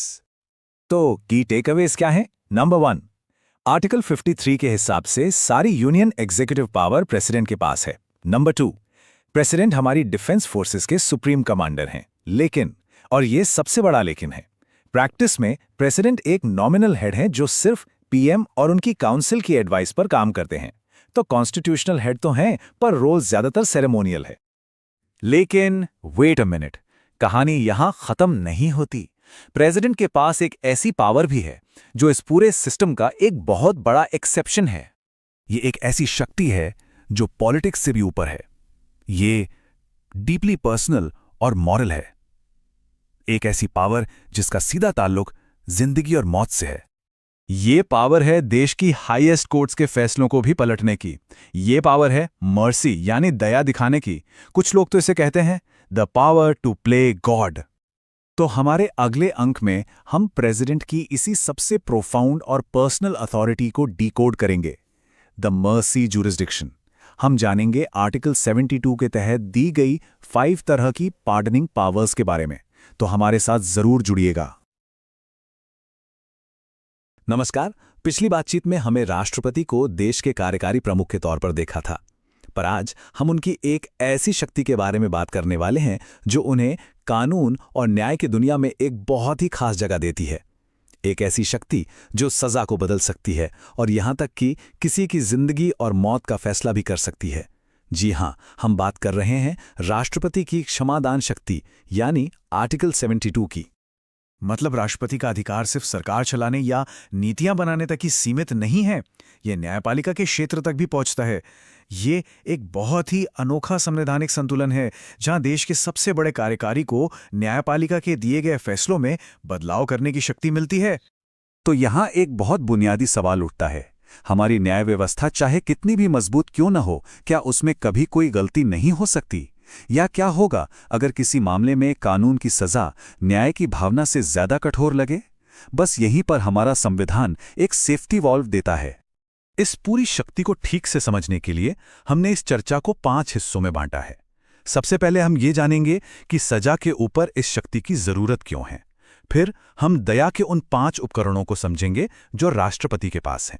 इसके बाद हम राष्ट्रपति और राज्यपाल की शक्तियों की तुलना करेंगे और फिर ये देखेंगे कि क्या इस शक्ति की कोई सीमा भी है, और आखिर में हम आगे की राह पर नजर डालेंगे। तो चलिए शुरू करते हैं। तो पहला सवाल, आखिर ये शक्ति है ही क्यों? असल में संविधान बनाने वालों ने इसे न्याय व्यवस्था में एक सेफ्टी वाल्व की तरह देखा था। इसके 2 बड़े मकसद हैं। पहला, अगर न्याय प्रक्रिया में कोई गलती हो गई हो तो उसे सुधारा जा सके, और दूसरा, उन मामलों में दया दिखाई जा सके जहां कानून की सजा शायद कुछ ज्यादा ही कठोर हो। ये एक तरह से कानून के ऊपर इंसानियत को रखने का एक संवैधानिक रास्ता है। अब आते हैं सबसे दिलचस्प हिस्से पर। राष्ट्रपति के पास सिर्फ एक तरह की नहीं बल्कि 5 अलग अलग तरह की क्षमादान शक्तियां हैं। आप इसे उनकी एक कॉन्स्टिट्यूशनल टूल किट कह सकते हैं, जिसमें हर औजार का एक अलग और खास काम है। जी हां, पूरे 5 तरह की शक्तियां। और ये जानना बहुत जरूरी है कि ये सब एक दूसरे से काफी अलग हैं। इनके नाम हैं पर्डन, कम्यूटेशन, रिमिशन, रेस्पाइट और रिप्राइव। चलिए एक एक करके इनके मतलब और इनके बीच के फर्क को समझते हैं। सबसे पहली और सबसे ताकतवर शक्ति है पार्डन, यानी क्षमा। जब राष्ट्रपति किसी को पार्डन देते हैं तो वो न सिर्फ सजा को बल्कि दोष सिद्धि यानी कन्विक्शन को भी पूरी तरह से खत्म कर देता है। इसका मतलब ये है कि उस इंसान का रिकॉर्ड एकदम साफ हो जाता है, जैसे उसने कभी कोई जुर्म किया ही नहीं था।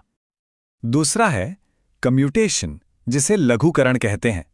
यहां पे जुर्म माफ नहीं होता, व्यक्ति दोषी ही रहता है, लेकिन उसकी सजा का स्वरूप बदल दिया जाता है। मतलब एक कठोर सजा को एक हल्की सजा से बदल दिया जाता है।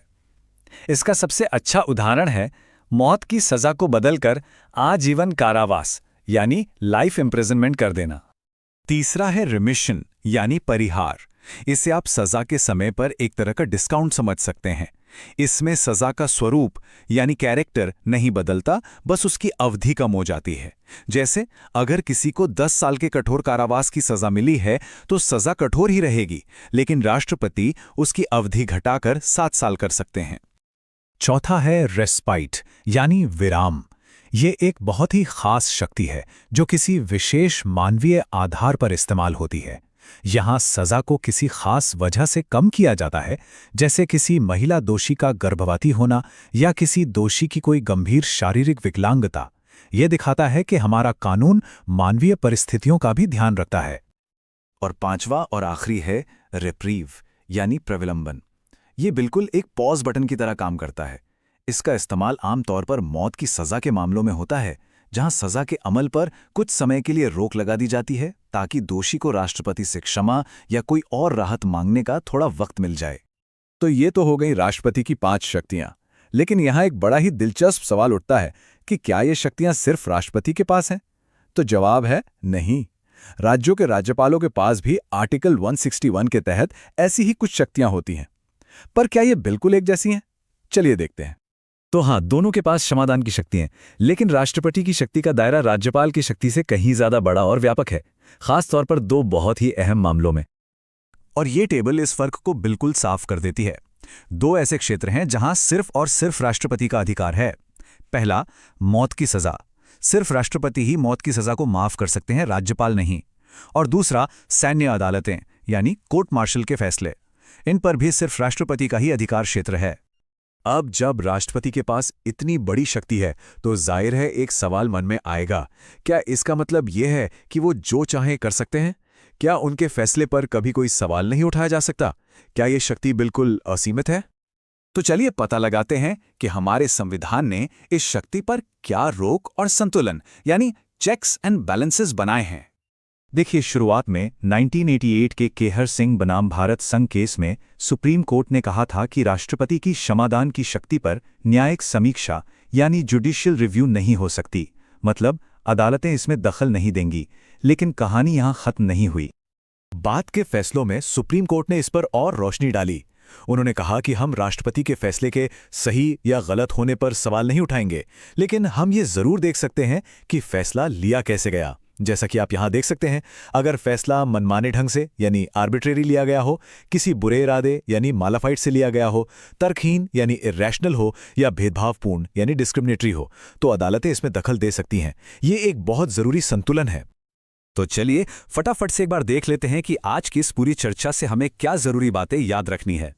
तो संक्षेप में याद रखिए कि राष्ट्रपति के पास 5 अलग अलग शक्तियां हैं: पार्डन, कम्यूटेशन, रिमिशन, रेस्पाइट और रिप्रीव। कम्यूटेशन सजा का स्वरूप बदलता है, तो रिमिशन उसका समय कम करता है। रेस्पाइट विशेष मानवीय स्थितियों के लिए है, और सबसे जरूरी बात, मौत की सजा और कोर्ट मार्शल के मामलों में अंतिम अधिकार सिर्फ राष्ट्रपति के पास है। तो हमने ये तो देख लिया कि राष्ट्रपति के पास न्याय के फैसलों को बदलने की ताकत है, पर एक सवाल और है जो हमें आगे की तरफ ले जाता है। क्या राष्ट्रपति के पास खुद न्यायाधीशों पर भी कोई शक्ति होती है? क्या वो न्याय देने वालों को किसी भी तरह से प्रभावित कर सकते हैं? हमारे अगले विश्लेषण में हम राष्ट्रपति की न्यायिक शक्तियों की और गहराई में उतरेंगे। हम ये जानेंगे कि वो सुप्रीम कोर्ट और हाई कोर्ट के जजों की नियुक्ति कैसे करते हैं और सुप्रीम कोर्ट के साथ उनका वो कौन सा विशेष सलाहकार संबंध है। हमारे साथ जरूर जुड़िएगा। नमस्कार, वापस स्वागत है। हमारे पिछले विश्लेषण में हमने प्रेसिडेंट की क्षमादान शक्तियों यानी पार्डनिंग पावर्स के बारे में बात की थी। तो आज हम एक कदम और आगे बढ़ते हैं और प्रेसिडेंट के उन्हीं अदालतों के साथ रिश्ते को समझने की कोशिश करते हैं जिनके फैसलों को वो पलट सकते हैं। ये शक्ति और संतुलन की एक बहुत ही दिलचस्प कहानी है। तो यहीं से हमारा सबसे बड़ा सवाल शुरू होता है। अगर प्रेसिडेंट अपराधियों को माफ कर सकते हैं, तो क्या इसका मतलब ये है कि वो अदालतों से ऊपर हैं? आज की हमारी पूरी चर्चा इसी सवाल के इर्द गिर्द घूमेगी, जो एग्जीक्यूटिव और जुडिशरी के बीच के नाजुक रिश्ते को सामने लाती है। इस कॉम्प्लेक्स रिश्ते को समझने के लिए हम प्रेसिडेंट को 3 अलग अलग किरदारों में देखेंगे। पहला, एक क्रिएटर के तौर पर जो अदालतों को बनाते हैं। दूसरा, एक स्टूडेंट के तौर पर जो उन्हीं अदालतों से सीखते हैं। और तीसरा, एक प्रोटेक्टेड शख्स के तौर पर जिन्हें उन्हीं अदालतों से सुरक्षा भी मिली हुई है। ठीक है, तो चलिए शुरू करते हैं पहले किरदार से, the creator of the bench, मतलब वो बुनियादी शक्ति जो देश के सबसे बड़े जजों की नियुक्ति से जुड़ी है। यहीं से असल में पूरी न्यायपालिका का ढांचा बनना शुरू होता है। देखिए, चाहे वो चीफ जस्टिस ऑफ इंडिया हों, सुप्रीम कोर्ट के बाकी जज हों या फिर देश के अलग अलग हाई कोर्ट्स के जज, इन सब की नियुक्ति के ऑफिशियल अपॉइंटमेंट लेटर पर प्रेसिडेंट ही साइन करते हैं। तो टेक्निकली न्यायिक अधिकार की शुरुआत यहीं से होती है। लेकिन कहानी में एक ट्विस्ट है। प्रेसिडेंट नियुक्ति तो करते हैं, पर वो अपनी मर्जी से किसी का भी नाम नहीं चुन सकते। नामों को चुनने का काम करता है कोलेजियम सिस्टम। ये क्या है? ये सुप्रीम कोर्ट के ही सीनियर जजों का एक ग्रुप होता है जो मिलकर तय करते हैं कि कौन जज बनने के लिए काबिल है, और फिर वो नाम प्रेसिडेंट को भेजते हैं। ये सिस्टम न्यायपालिका की स्वतंत्रता को बनाए रखने के लिए बहुत जरूरी है। तो चलिए अब दूसरे किरदार पर चलते हैं, द स्टूडेंट ऑफ लॉ। ये बहुत दिलचस्प है क्योंकि यहां पावर डायनामिक पूरी तरह से बदल जाता है। अब वही प्रेसिडेंट जो जजों को अपॉइंट करते हैं, उन्हीं से मार्गदर्शन यानी गाइडेंस मांग रहे हैं। हमारे संविधान का आर्टिकल 143 प्रेसिडेंट को एक खास शक्ति देता है जिसे एडवाइजरी जुरिस्डिक्शन कहते हैं। इसका मतलब यह है कि अगर प्रेसिडेंट को किसी भी कानूनी या तथ्य के सवाल पर कोई उलझन है, तो वो सीधे सुप्रीम कोर्ट से उनकी राय, उनका ओपिनियन मांग सकते हैं। और ये स्लाइड इस रिश्ते की सबसे खास बात बताती है। ये एक नॉन बाइंडिंग रिश्ता है, मतलब सुप्रीम कोर्ट सलाह देने के लिए मजबूर नहीं है, और अगर वो सलाह दे भी तो प्रेसिडेंट उसे मानने के लिए मजबूर नहीं है। ये आपसी सम्मान का रिश्ता है, किसी तरह की कोई कानूनी मजबूरी का नहीं। और अब आता है तीसरा और सबसे अनोखा किरदार, द प्रोटेक्टेड। यहां प्रेसिडेंट एक ऐसे व्यक्ति हैं जिन्हें संवैधानिक रूप से एक तरह का लीगल बबल मिला हुआ है, और ये सुरक्षा उन्हें उन्हीं अदालतों से मिलती है जिन्हें बनाने में वो मदद करते हैं। तो यहां 2 अलग अलग तरह की ढाल हैं, इसे समझना बहुत जरूरी है। क्रिमिनल प्रोसीडिंग्स के लिए ये एक एब्सोल्यूट शील्ड है, मतलब जब तक वो पद पर हैं उनके खिलाफ कोई आपराधिक कार्रवाई शुरू नहीं हो सकती, ना गिरफ्तारी ना समन। लेकिन सिविल प्रोसीडिंग्स यानी दीवानी मामलों में ये शील्ड कंडीशनल है। कार्रवाई हो सकती है, लेकिन सिर्फ 2 महीने का लिखित नोटिस देने के बाद। तो चलिए एक बार जल्दी से दोहरा लेते हैं कि हमने क्या क्या सीखा। प्रेसिडेंट के पास अपॉइंटिंग पावर है, जिससे वो एससी और एचसी के जजों को न्यूट करते हैं। उनके पास एडवाइजरी पावर है, जिससे वो एससी से सलाह मांग सकते हैं। उन्हें क्रिमिनल इम्यूनिटी मिली हुई है और सिविल मामलों में पार्शियल इम्यूनिटी है। तो अब जब हम प्रेसिडेंट के बारे में इतना कुछ समझ गए हैं, तो अब उस व्यक्ति पर नजर डालने का समय है जो हमेशा पर्दे के पीछे इंतजार कर रहा होता है। एक ऐसी शख्सियत जिसे अक्सर एक स्पेयर टायर कहा जाता है, जो गैराज में रखा है और तभी इस्तेमाल होगा जब मुख्य टायर पंक्चर हो जाए। और यही सवाल हमें सीधे हमारे अगले विश्लेषण की ओर ले जाता है।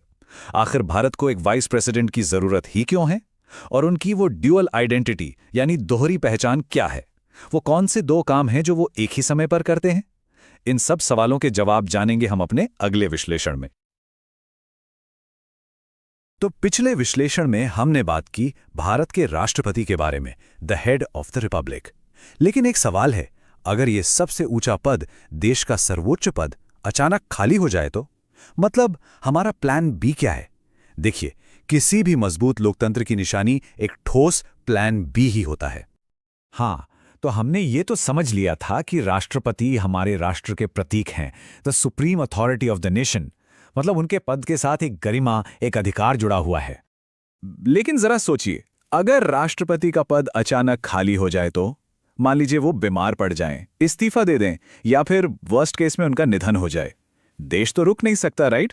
तो फिर हमारा कॉन्स्टिट्यूशनल बैकअप प्लान आखिर है क्या? और यहीं पर एंट्री होती है वाइस प्रेसिडेंट की। देखिए, हमारे संविधान बनाने वालों ने कितनी खूबसूरती से इस भूमिका को एक स्पेयर व्हील यानी एक स्टेपनी की तरह डिजाइन किया है। मतलब एक ऐसा पहिया जो ज्यादातर शांत रहता है बैकग्राउंड में, लेकिन जब गाड़ी का मेन टायर यानी प्रेसिडेंट का पद पंक्चर हो जाए, तब इसकी असली अहमियत समझ आती है। तो चलिए आज इसी स्पेयर व्हील की संवैधानिक भूमिका को एकदम बारीकी से समझते हैं। तो पहला section, the constitutions backup plan.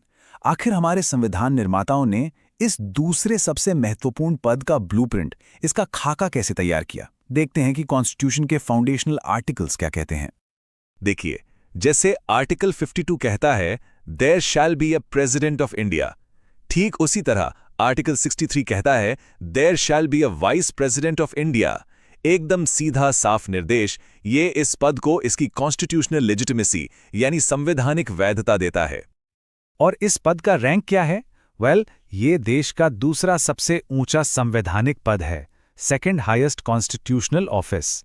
Bharat का जो ऑफिशियल ऑर्डर ऑफ प्रेसिडेंस होता है, यानी कि जब कोई फॉर्मल फंक्शन होता है तो प्रोटोकॉल के हिसाब से कौन कहां बैठेगा, उस लिस्ट में वाइस प्रेसिडेंट से ऊपर सिर्फ और सिर्फ प्रेसिडेंट होते हैं। इससे इस पद की अहमियत का अंदाजा लगता है। अब आते हैं दूसरे सेक्शन पर, the vice president's dual identity. और सच कहूं तो इस पद की सबसे दिलचस्प बात यही है, वाइस प्रेसिडेंट की एक ड्यूअल आइडेंटिटी है, एक दोहरी पहचान। वो एग्जीक्यूटिव का हिस्सा हैं, यानी सरकार का वो अंग जो कानून लागू करता है, लेकिन उनका रोज का काम, डे टू डे काम लेजिस्लेचर में होता है, यानी पार्लियामेंट में, जो कानून बनाती है। ये अपने आप में एक अनोखा संवैधानिक पैराडॉक्स है। और ये पैराडॉक्स आता कहां से है? ये आता है आर्टिकल 64 से। ये कहता है कि वाइस प्रेसिडेंट राज्यसभा के एक्स ऑफिशियो चेयरमैन होंगे। अब ये जो शब्द है ना, एक्स ऑफिशियो, ये बहुत बहुत महत्वपूर्ण है। इसका असली मतलब क्या है? एक्स ऑफिशियो एक लैटिन फ्रेज है। इसका मतलब है by virtue of one's office, यानी अपने पद के आधार पर। आसान भाषा में समझें तो जो भी व्यक्ति वाइस प्रेसिडेंट के पद पर चुना जाएगा, वो अपने आप ऑटोमैटिकली राज्यसभा का चेयरमैन बन जाएगा। तो पूरा प्रोसेस बहुत ही सिंपल है। पहला, एक व्यक्ति भारत का वाइस प्रेसिडेंट चुना जाता है। दूसरा, जिस पल वो चुना जाता है उसी पल वो राज्यसभा का चेयरमैन भी बन जाता है। और तीसरा, चेयरमैन के पद के लिए कोई अलग से चुनाव नहीं होता। वाइस प्रेसिडेंट का पद ही चेयरमैन की कुर्सी की गारंटी है। तीसरा section, a unique constitutional anomaly. और यहीं पर हमें संविधान का एक और बहुत ही यूनिक फीचर देखने को मिलता है। द वाइस प्रेसिडेंट राज्यसभा की अध्यक्षता तो करते हैं, लेकिन वो उस सदन के सदस्य नहीं होते। और ये बात उन्हें संसद के दूसरे प्रिजाइडिंग ऑफिसर्स यानी सदन की कार्यवाही चलाने वाले अधिकारियों से बिल्कुल अलग बनाती है। चलिए, इसे समझने के लिए लोकसभा स्पीकर से कंपेयर करते हैं। जो लोकसभा के स्पीकर होते हैं वो सदन के मेंबर होते हैं और उन्हें सदन के मेंबर्स ही मिलकर चुनते हैं, है ना? लेकिन राज्यसभा के चेयरमैन यानी हमारे वाइस प्रेसिडेंट वो राज्यसभा के मेंबर नहीं होते। ही इज एन आउटसाइडर जो सदन की अध्यक्षता करता है। ये एक बहुत बड़ा स्ट्रक्चरल डिफरेंस है दोनों में। तो अब तक हमने देखा कि वाइस प्रेसिडेंट के पास दो रोल्स हैं, एक राज्यसभा के चेयरमैन का और दूसरा जरूरत पड़ने पर एक्टिंग प्रेसिडेंट का। लेकिन संविधान ये बिल्कुल साफ करता है कि वो एक समय में सिर्फ एक ही रोल निभा सकते हैं। तो ये कॉन्स्टिट्यूशनल स्विच आखिर काम कैसे करता है? नियम बिल्कुल क्रिस्टल क्लियर है।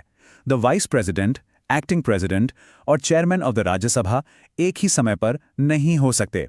इट्स कॉन्स्टिट्यूशनली फॉरबिडन, मतलब संवैधानिक रूप से ये मना है। ये टेबल इस स्विच को बहुत अच्छे से दिखाता है।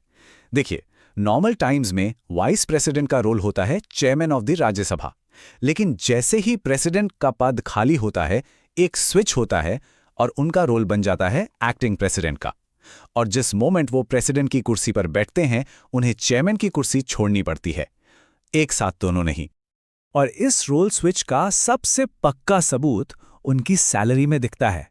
जब वाइस प्रेसिडेंट प्रेसिडेंट के तौर पे काम करते हैं, तो उन्हें चेयरमैन की सैलरी मिलनी बंद हो जाती है और प्रेसिडेंट की सैलरी और अलाउंसेस मिलने लगते हैं।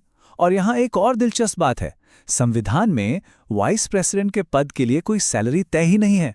सैलरी जो है वो चेयरमैन ऑफ द राज्यसभा के पद के लिए है। और हाँ, ये स्पेयर व्हील वाला जो सोल्यूशन है, ये टेम्पररी है। द वाइस प्रेसिडेंट ज्यादा से ज्यादा 6 महीने के लिए प्रेसिडेंट के तौर पर काम कर सकते हैं। इस डेडलाइन के अंदर अंदर नए प्रेसिडेंट का चुनाव कराना मैंडेटरी है, जरूरी है। तो चलिए आज की चर्चा के की टेकअवेज को फटाफट से रिकैप कर लेते हैं। पहला, आर्टिकल 63 वाइस प्रेसिडेंट को देश का नंबर 2 कॉन्स्टिट्यूशनल ऑफिसर बनाता है। दूसरा, आर्टिकल 64 उन्हें ex officio chairman of Rajya Sabha बनाता है। तीसरा, वो राज्यसभा की अध्यक्षता करते हैं पर उसके मेंबर नहीं होते। और चौथा, जब वो एक्टिंग प्रेसिडेंट बनते हैं तब वो चेयरमैन नहीं रहते। ठीक है, तो अब हम ये तो जान गए कि वाइस प्रेसिडेंट का काम क्या है, मतलब व्हाट वाला हिस्सा क्लियर है। लेकिन अब सवाल उठता है हाउ का। इस पद पर किसी व्यक्ति को नियुक्त कैसे किया जाता है? क्या उनका चुनाव भी प्रेसिडेंट की तरह ही होता है? क्योंकि वो राज्यसभा की अध्यक्षता करते हैं, तो क्या स्टेट असेंबलीज भी उनके चुनाव में वोट करती हैं? आखिर इस स्पेयर व्हील को चुनता कौन है? इन सारे सवालों का जवाब हम जानेंगे अपने अगले विश्लेषण में। मिलते हैं वहीं। नमस्कार। तो चलिए पिछले भाग से आगे बढ़ते हैं। पिछली बार हमने वाइस प्रेसिडेंट की भूमिका और उनके काम को समझा था, और आज हम उसी से जुड़ी हुई कहानी को आगे बढ़ाएंगे। हम समझेंगे आर्टिकल 66 यानी उपराष्ट्रपति के चुनाव की पूरी प्रक्रिया, वो भी हर एक डिटेल के साथ। चलिए इन दोनों बातों को जोड़कर देखते हैं। मतलब उपराष्ट्रपति का जो काम है और उनका जो चुनाव है, इनके बीच एक बहुत गहरा कॉन्स्टिट्यूशनल लॉजिक छिपा है। देखिए, वाइस प्रेसिडेंट का सबसे बड़ा काम है राज्यसभा के चेयरमैन के तौर पर काम करना, और बस यही एक बात उनके चुनाव के पीछे की पूरी कहानी तय कर देती है। तो सवाल सीधा सा है, अगर वाइस प्रेसिडेंट का मेन काम संसद के अंदर है, तो उन्हें चुनने का हक किसके पास होना चाहिए?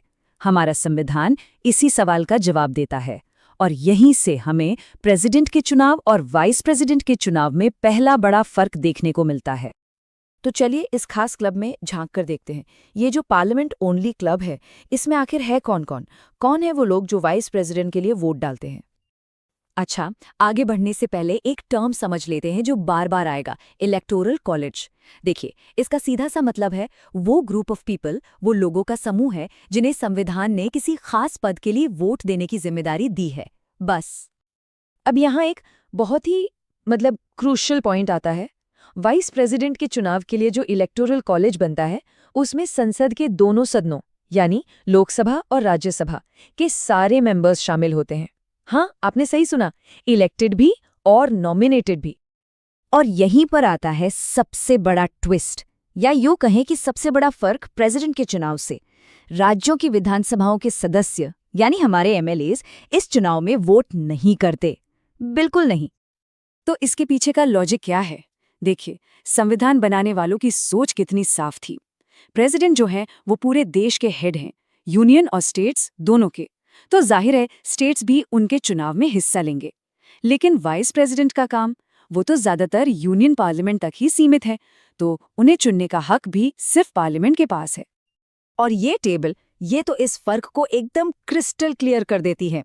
एक तरफ देखिए प्रेसिडेंट का चुनाव, जहां सिर्फ इलेक्टेड मेंबर्स हैं और स्टेट्स भी शामिल हैं, और दूसरी तरफ वाइस प्रेसिडेंट का चुनाव, जहां संसद के सभी मेंबर्स हैं, इलेक्टेड और नॉमिनेटेड दोनों, लेकिन स्टेट्स यानी एमएलएज पूरी तरह से बाहर हैं।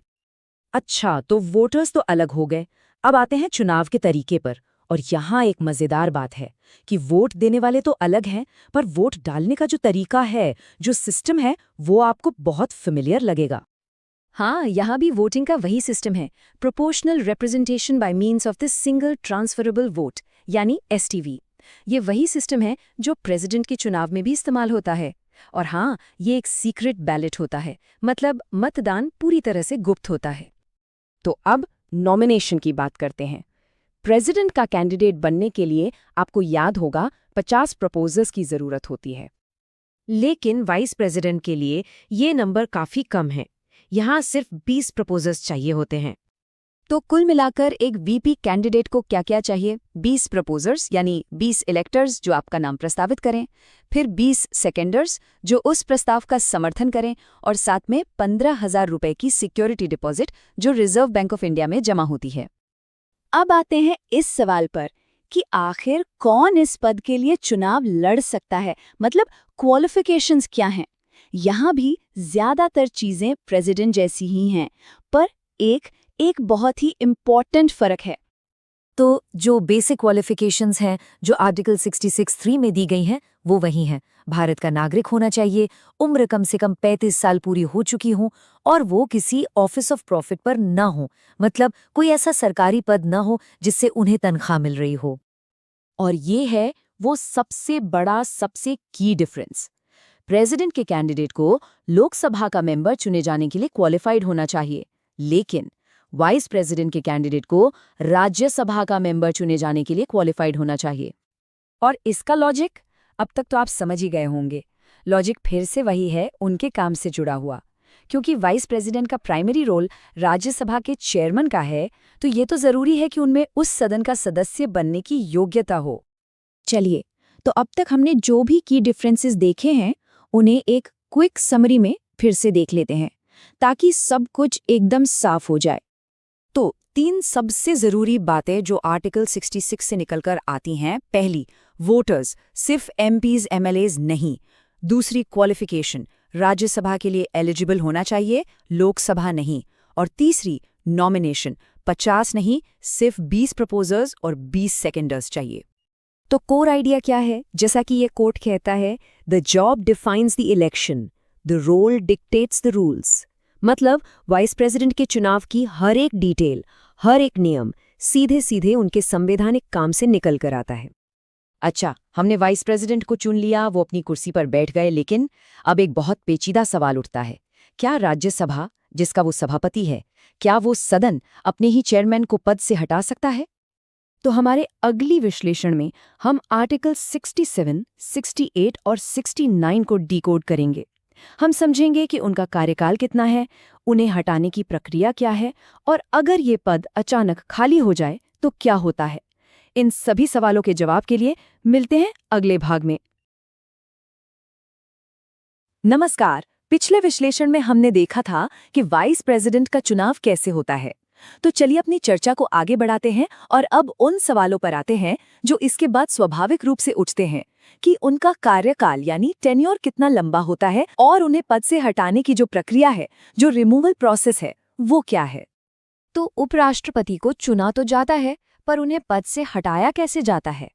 देखिए, ये प्रक्रिया पूरी तरह से यूनिक है, एकदम अलग। और एक बात साफ कर लें, ये इम्पीचमेंट यानी महाभियोग बिल्कुल नहीं है। ये एक खास प्रक्रिया है जो वाइस प्रेसिडेंट की प्राथमिक भूमिका यानी राज्यसभा के चेयरमैन होने के नाते बनाई गई है, और यही प्रेसिडेंट को हटाने की प्रक्रिया से सबसे बड़ा फर्क है। इसको गहराई से समझने के लिए हम संविधान के आर्टिकल 67, 68 और 69 को एक-एक करके देखेंगे। चलिए सबसे पहले बात करते हैं कार्यकाल की, यानी टर्म ऑफ ऑफिस की, जिसका पूरा ब्यौरा हमें आर्टिकल 67 में मिलता है। यूं तो ये 5 साल का कार्यकाल है, लेकिन इसके अंदर भी कुछ बहुत महत्वपूर्ण डिटेल्स छुपी हुई हैं। तो आर्टिकल 67 हमें 3 मुख्य बातें बताता है। पहली, कार्यकाल 5 साल का होता है।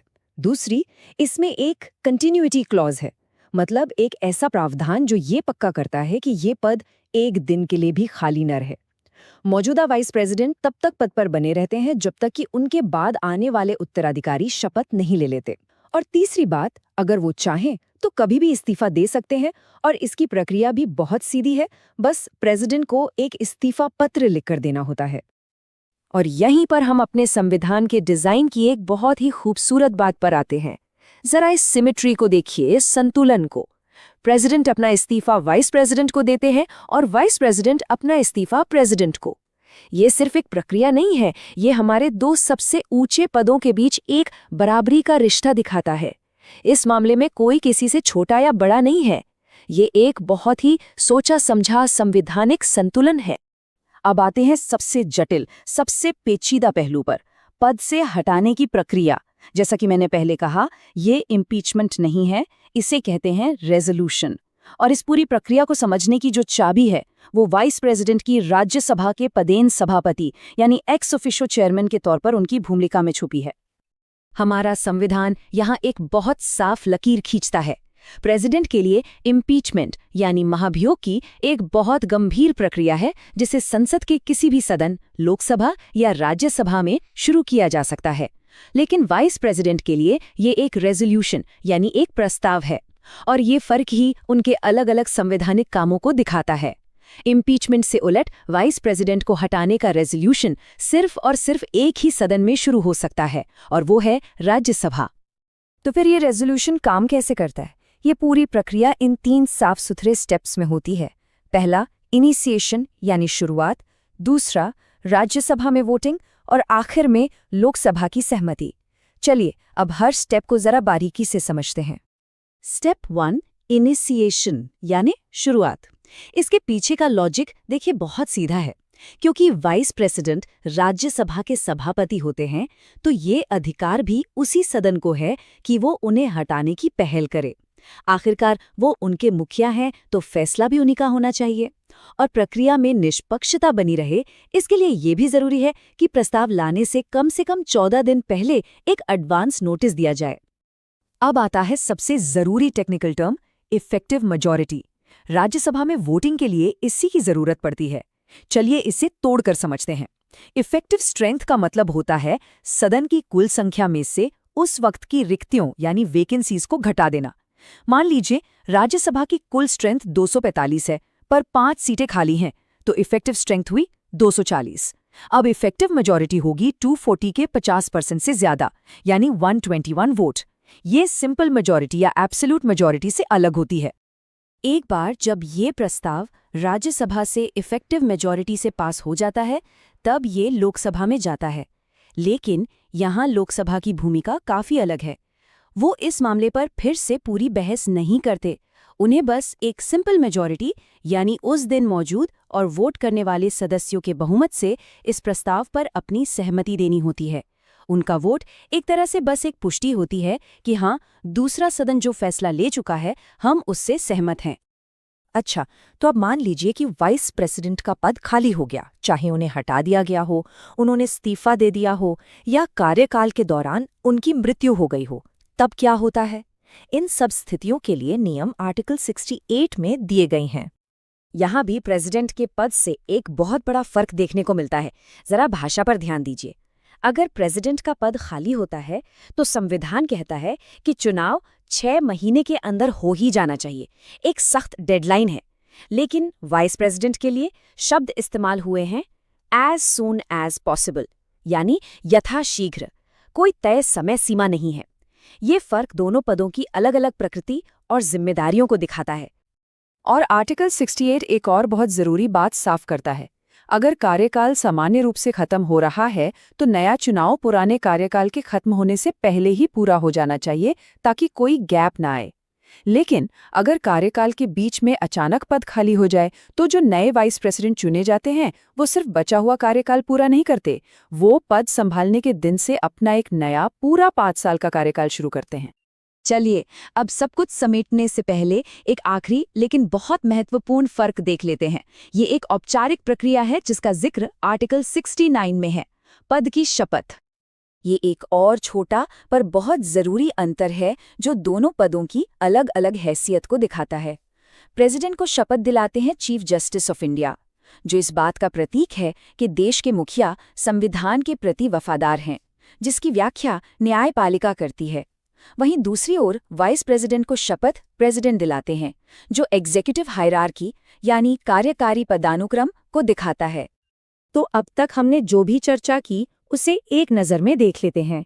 ये टेबल हमारे पूरे विश्लेषण का निचोड़ है। ये प्रेसिडेंट और वाइस प्रेसिडेंट के बीच उन 4 बड़े प्रक्रियात्मक अंतरों को साफ साफ दिखाती है जिनके बारे में हमने बात की। वो इस्तीफा किसे देते हैं, उन्हें हटाने की प्रक्रिया क्या है, पद खाली होने पर क्या नियम है और उन्हें शपथ कौन दिलाता है। ये फर्क उनकी संवैधानिक भूमिकाओं के लिए मौलिक हैं। हमने ये तो देख लिया कि दोनों के रास्ते कितने अलग हैं, लेकिन हमारा संविधान संकट के समय के लिए भी तैयार है। पर सोचिए, अगर हालात और भी ज्यादा उलझ जाएं तो क्या होगा अगर दोनों के चुनावों पर ही विवाद हो जाए?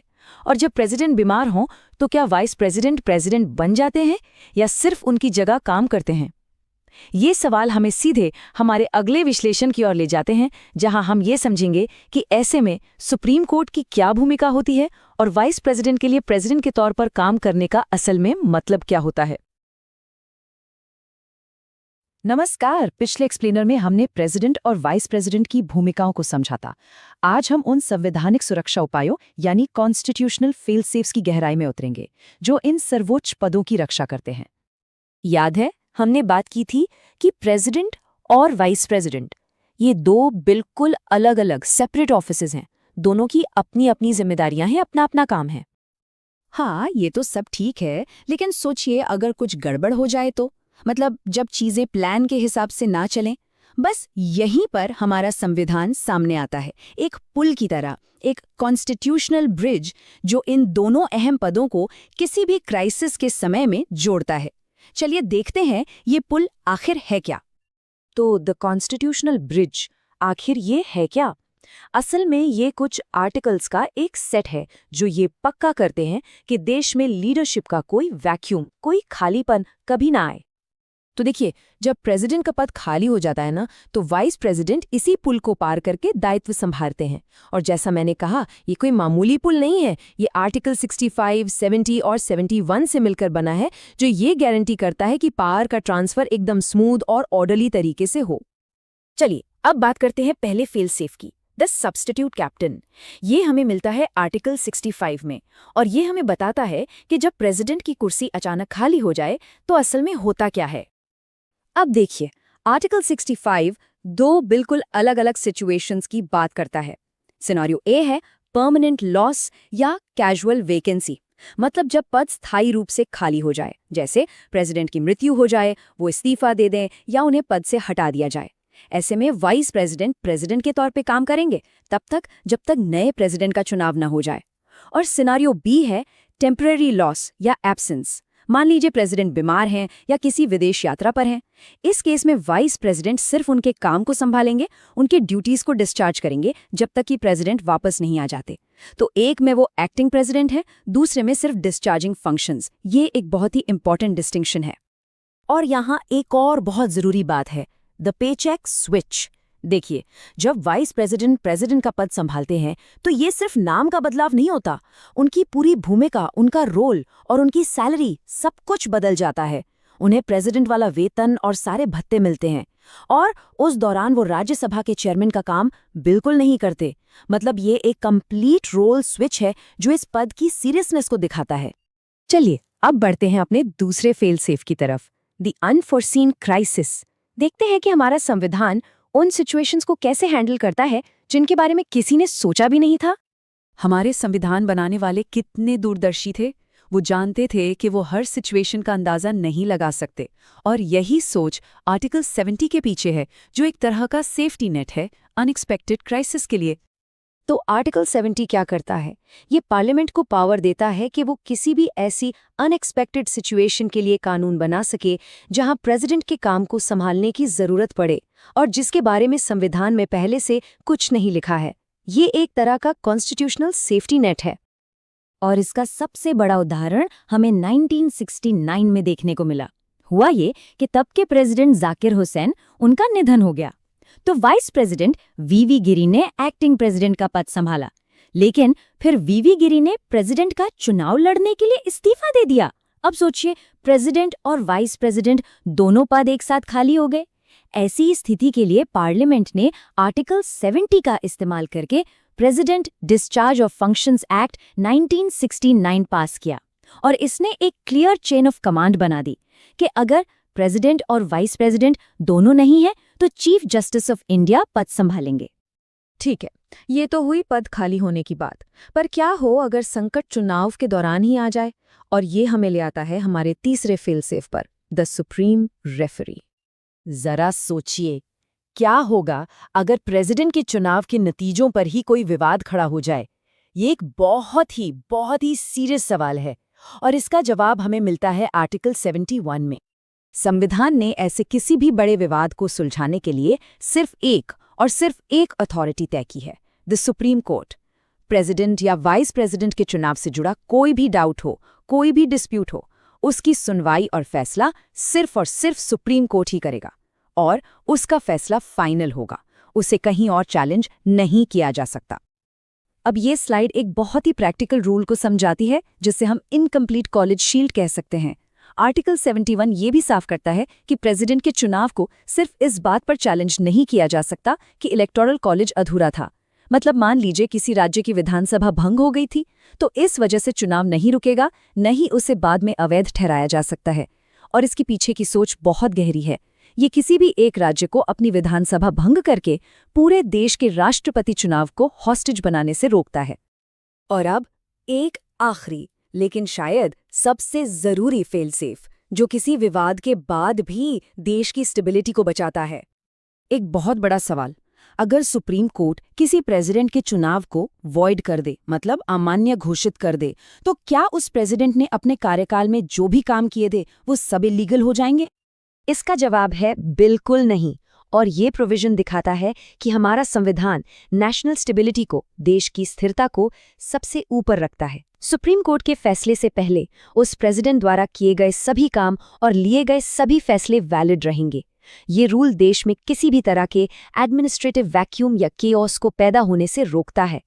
तो आज की चर्चा की टेकअवेज क्या हैं? ये 4 कॉन्स्टिट्यूशनल पिलर्स हैं जो हमारी डेमोक्रेसी को स्टेबल रखते हैं। पहला, आर्टिकल 65, जब पद खाली हो तो वीपी प्रेसिडेंट का काम करते हैं। दूसरा, आर्टिकल 70, पार्लियामेंट अनएक्सपेक्टेड सिचुएशंस के लिए तैयारी कर सकती है। तीसरा, आर्टिकल 71, चुनावी विवादों में सुप्रीम कोर्ट ही फाइनल रेफरी है। और चौथा, वैलिडिटी ऑफ एक्ट्स, अगर चुनाव वॉइड भी हो जाए तो पुराने काम वैलिड रहते हैं। ये नियम पक्का करते हैं कि देश हमेशा चलता रहे, चाहे कुछ भी हो। तो ये तो हो गई पूरी कॉन्स्टिट्यूशनल थ्योरी। हमने खेल के सारे नियम अच्छे से समझ लिए हैं। लेकिन जब ये थ्योरी, ये नियम असल दुनिया में लागू होते हैं, तब क्या होता है? अब let's meet the players who have actually played this game. अगली बार हम नियमों से रिकॉर्ड्स की तरफ बढ़ेंगे। हम देखेंगे उन असल लोगों को, उन घटनाओं को जिन्होंने इन नियमों को टेस्ट किया है। कौन थे वो प्रेसिडेंट जो बिना किसी मुकाबले के अनअपोज्ड चुने गए? किसने सबसे लंबे समय तक ये पद संभाला? ये सब और बहुत कुछ अगली कड़ी में। नमस्कार। पिछले सेशन में हमने इंडियन एग्जीक्यूटिव यानी भारतीय कार्यपालिका के संवैधानिक ढांचे, उसके कॉन्स्टिट्यूशनल फ्रेमवर्क को समझा था। तो आज चलिए उसी नींव पर एक पूरी इमारत खड़ी करते हैं। देखते हैं कि कागज पर लिखे नियम असल जिंदगी में, रियल वर्ल्ड में कैसे काम करते हैं। संविधान सिर्फ कागज का एक टुकड़ा है जब तक लोग उसमें जान नहीं फूंकते। ये बात कितनी गहरी है ना? और यही आज हमारी पूरी बातचीत का सार है। हम संविधान के आर्टिकल से निकलकर उन लोगों की दुनिया में चलेंगे जिन्होंने भारत के सबसे ऊंचे पदों को संभाला है, और ये देखेंगे कि उन्होंने इस कागज में जान कैसे फूंकी। तो ये रहा आज का हमारा रोड मैप। हम थ्योरी से रियलिटी तक का सफर तय करेंगे, प्रेसिडेंट्स और वाइस प्रेसिडेंट्स की लीनेज देखेंगे, कुछ अनोखे रिकॉर्ड्स की बात करेंगे और पार्डन की पावर को भी समझेंगे। चलिए अब सिद्धांत और हकीकत के बीच के इस फासले को भरते हैं। अब तक हमने जो भी कॉन्स्टिट्यूशनल आर्टिकल्स पढ़े हैं उन्हें भारत के राष्ट्रपतियों और उपराष्ट्रपतियों के कार्यकाल की कसौटी पर कसकर देख के देखेंगे। तो शुरुआत करते हैं भारत के राष्ट्र के प्रमुख से, यानी द हेड ऑफ स्टेट से। ये वो पद है जो देश की एकता, उसकी अखंडता का प्रतीक है।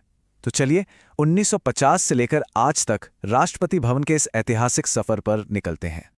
अच्छा, ये सफर शुरू होता है डॉक्टर राजेंद्र प्रसाद से। वो न सिर्फ हमारे पहले राष्ट्रपति थे, बल्कि 12 साल तक सेवा देकर आज तक के सबसे लंबे समय तक के राष्ट्रपति भी हैं। लेकिन ये लिस्ट हमें इस पद की इमेंस रिस्पॉन्सिबिलिटी की भी याद दिलाती है। डॉक्टर जाकिर हुसैन और फखरुद्दीन अली अहमद, ये दोनों वो राष्ट्रपति थे जिनका निधन ऑफिस में ही हुआ। ये हमें इस पद की गंभीरता का एहसास कराता है। अब एक ऐसा नाम आता है जो भारतीय राजनीति में एक बिल्कुल अनोखा रिकॉर्ड रखता है, नीलम संजीव रेड्डी। सोचिए, ये अकेले ऐसे राष्ट्रपति हैं जिन्हें निर्विरोध यानी अनअपोज चुना गया था। ये एक ऐसी घटना है जो भारत के प्रेसिडेंशियल हिस्ट्री में आज तक कभी नहीं दोहराई गई। ये जो दौर था ना, ये भारत के लोकतंत्र की खूबसूरती को दिखाता है। मतलब अब राष्ट्रपति भवन के दरवाजे हर समुदाय के लिए खुल रहे थे। ज्ञानी ज़ैल सिंह के रूप में देश को पहला सिख राष्ट्रपति मिला और के.आर. नारायणन के रूप में पहले दलित राष्ट्रपति। और हां, आर वेंकटरमन का कार्यकाल वो कोलिशन एरा यानी गठबंधन सरकारों के दौर में था, जो इंडियन पॉलिटिक्स में एक बहुत बड़े बदलाव का संकेत था। और ये पहली बार का सिलसिला आगे भी जारी रहा।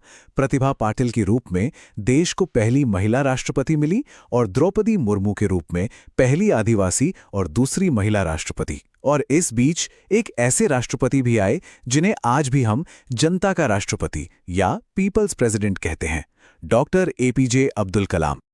तो राष्ट्रपति की कहानी तो हमने देख ली, पर इस कहानी का एक और बहुत जरूरी हिस्सा है उपराष्ट्रपति, द वाइस प्रेसिडेंट्स। तो चलिए अब भारत के दूसरे सबसे ऊंचे संवैधानिक पद की यात्रा पर चलते हैं और देखते हैं कि ये दोनों कहानियां आपस में कैसे जुड़ी हुई हैं। अगर आप इस लिस्ट को ध्यान से देखें तो एक पैटर्न साफ नजर आता है। कई उपराष्ट्रपति आगे चलकर राष्ट्रपति बने, जैसे doctor Sarvepalli Radhakrishnan, doctor Zakir Hussain, V Giri और आर वेंकटरमन।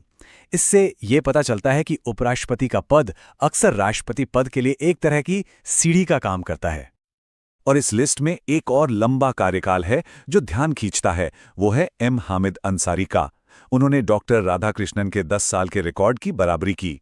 इतना ही नहीं, उन्होंने 3 अलग अलग राष्ट्रपतियों के साथ काम किया, जो उनकी राजनीतिक समझ और स्थिरता को दिखाता है। और ये सिलसिला आज भी हमारे करंट वाइस प्रेसिडेंट के साथ जारी है। तो हमने नाम और कार्यकाल तो देख लिए, लेकिन अब चलिए कुछ ऐसे दिलचस्प तथ्यों और रिकॉर्ड्स पर नजर डालते हैं जो इन पदों की कहानी को और भी ज्यादा रोचक बना देते हैं। एक सवाल है, क्या होता है जब राष्ट्रपति का पद अचानक से खाली हो जाए? ये एक बहुत ही क्रिटिकल सवाल है जिसका जवाब हमारे संविधान में छिपा है। तो चलिए उन लोगों से मिलते हैं जिन्होंने इस मुश्किल घड़ी में देश की कमान संभाली, यानी हमारे कार्यवाहक राष्ट्रपति, द एक्टिंग प्रेसिडेंट्स। हमारी हिस्ट्री में 3 ऐसे मौके आए जब संविधान की लाइन ऑफ सक्सेशन को टेस्ट किया गया। 2 बार तो वाइस प्रेसिडेंट्स ने ये जिम्मेदारी निभाई, वी गिरी और बी.डी. जत्ती ने। लेकिन एक बार एक बहुत ही यूनिक सिचुएशन पैदा हुई जब वी गिरी के इस्तीफे के बाद भारत के मुख्य न्यायाधीश, the chief justice of India, M Hidayatullah को एक्टिंग प्रेसिडेंट बनना पड़ा। तो ये एक्टिंग प्रेसिडेंट आखिर होता कौन है? ये वो व्यक्ति होता है जो राष्ट्रपति की गैर मौजूदगी में टेम्पररी तौर पर उनकी जिम्मेदारियों को संभालता है। एम हिदायतुल्लाह का मामला इसलिए खास है क्योंकि ये दिखाता है कि हमारा संविधान कितना दूरदर्शी है।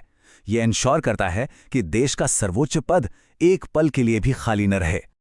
तो हमने देखा कि राष्ट्रपति का पद कितना महत्वपूर्ण है और उसे भरने की प्रक्रिया कितनी सोची समझी है।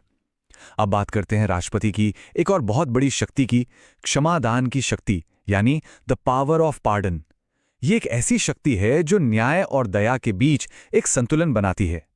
ये कंपैरिजन बिल्कुल साफ कर देता है कि राष्ट्रपति के क्षमादान के अधिकार गवर्नर से कहीं ज्यादा वाइड हैं। राष्ट्रपति को यह शक्ति आर्टिकल 72 के तहत मिलती है, जबकि राज्यपाल को आर्टिकल 161 के तहत। लेकिन सबसे बड़ा फर्क यह है कि राष्ट्रपति मृत्युदंड यानी डेथ सेंटेंस और कोर्ट मार्शल की सजा को भी माफ कर सकते हैं, जबकि राज्यपाल ऐसा नहीं कर सकते। लेकिन एक सवाल उठता है, क्या राष्ट्रपति की ये शक्ति अनलिमिटेड है? जवाब है नहीं। 1988 के Kehar Singh versus union of India case में सुप्रीम कोर्ट ने यह साफ कर दिया था कि अगर राष्ट्रपति की क्षमादान शक्ति का इस्तेमाल मनमाने ढंग से यानी आर्बिट्रेली किया जाता है तो अदालतें उसमें हस्तक्षेप कर सकती हैं। इसे ही न्यायिक समीक्षा या जुडिशियल रिव्यू कहते हैं। ये हमारे लोकतंत्र में चेक्स एंड बैलेंसेस का एक बेहतरीन उदाहरण है। तो हमने संवैधानिक अनुच्छेदों से शुरू करके उन लोगों तक का सफर तय किया जिन्होंने इन अनुच्छेदों को हकीकत में बदला। अब हमारे पास इंडियन एग्जीक्यूटिव के ब्लूप्रिंट की एक बहुत ही साफ तस्वीर है। अब सिर्फ नाम और तारीखें ही नहीं पता हैं, बल्कि ये भी समझ आ गया है कि भारत की शासन व्यवस्था काम कैसे करती है। ये सिर्फ एक लिस्ट नहीं है, बल्कि एक लिविंग ब्रीदिंग सिस्टम है। लेकिन ये सब हमें एक आखिरी और बहुत जरूरी सवाल पर लाकर छोड़ता है। हम राष्ट्र के प्रमुख हेड ऑफ स्टेट से तो मिल चुके हैं, पर सरकार का प्रमुख हेड ऑफ गवर्नमेंट कौन है? यही सवाल प्रधानमंत्री और मंत्रिपरिषद पर हमारी अगली प्रस्तुति के लिए एकदम सही मंच तैयार करता है।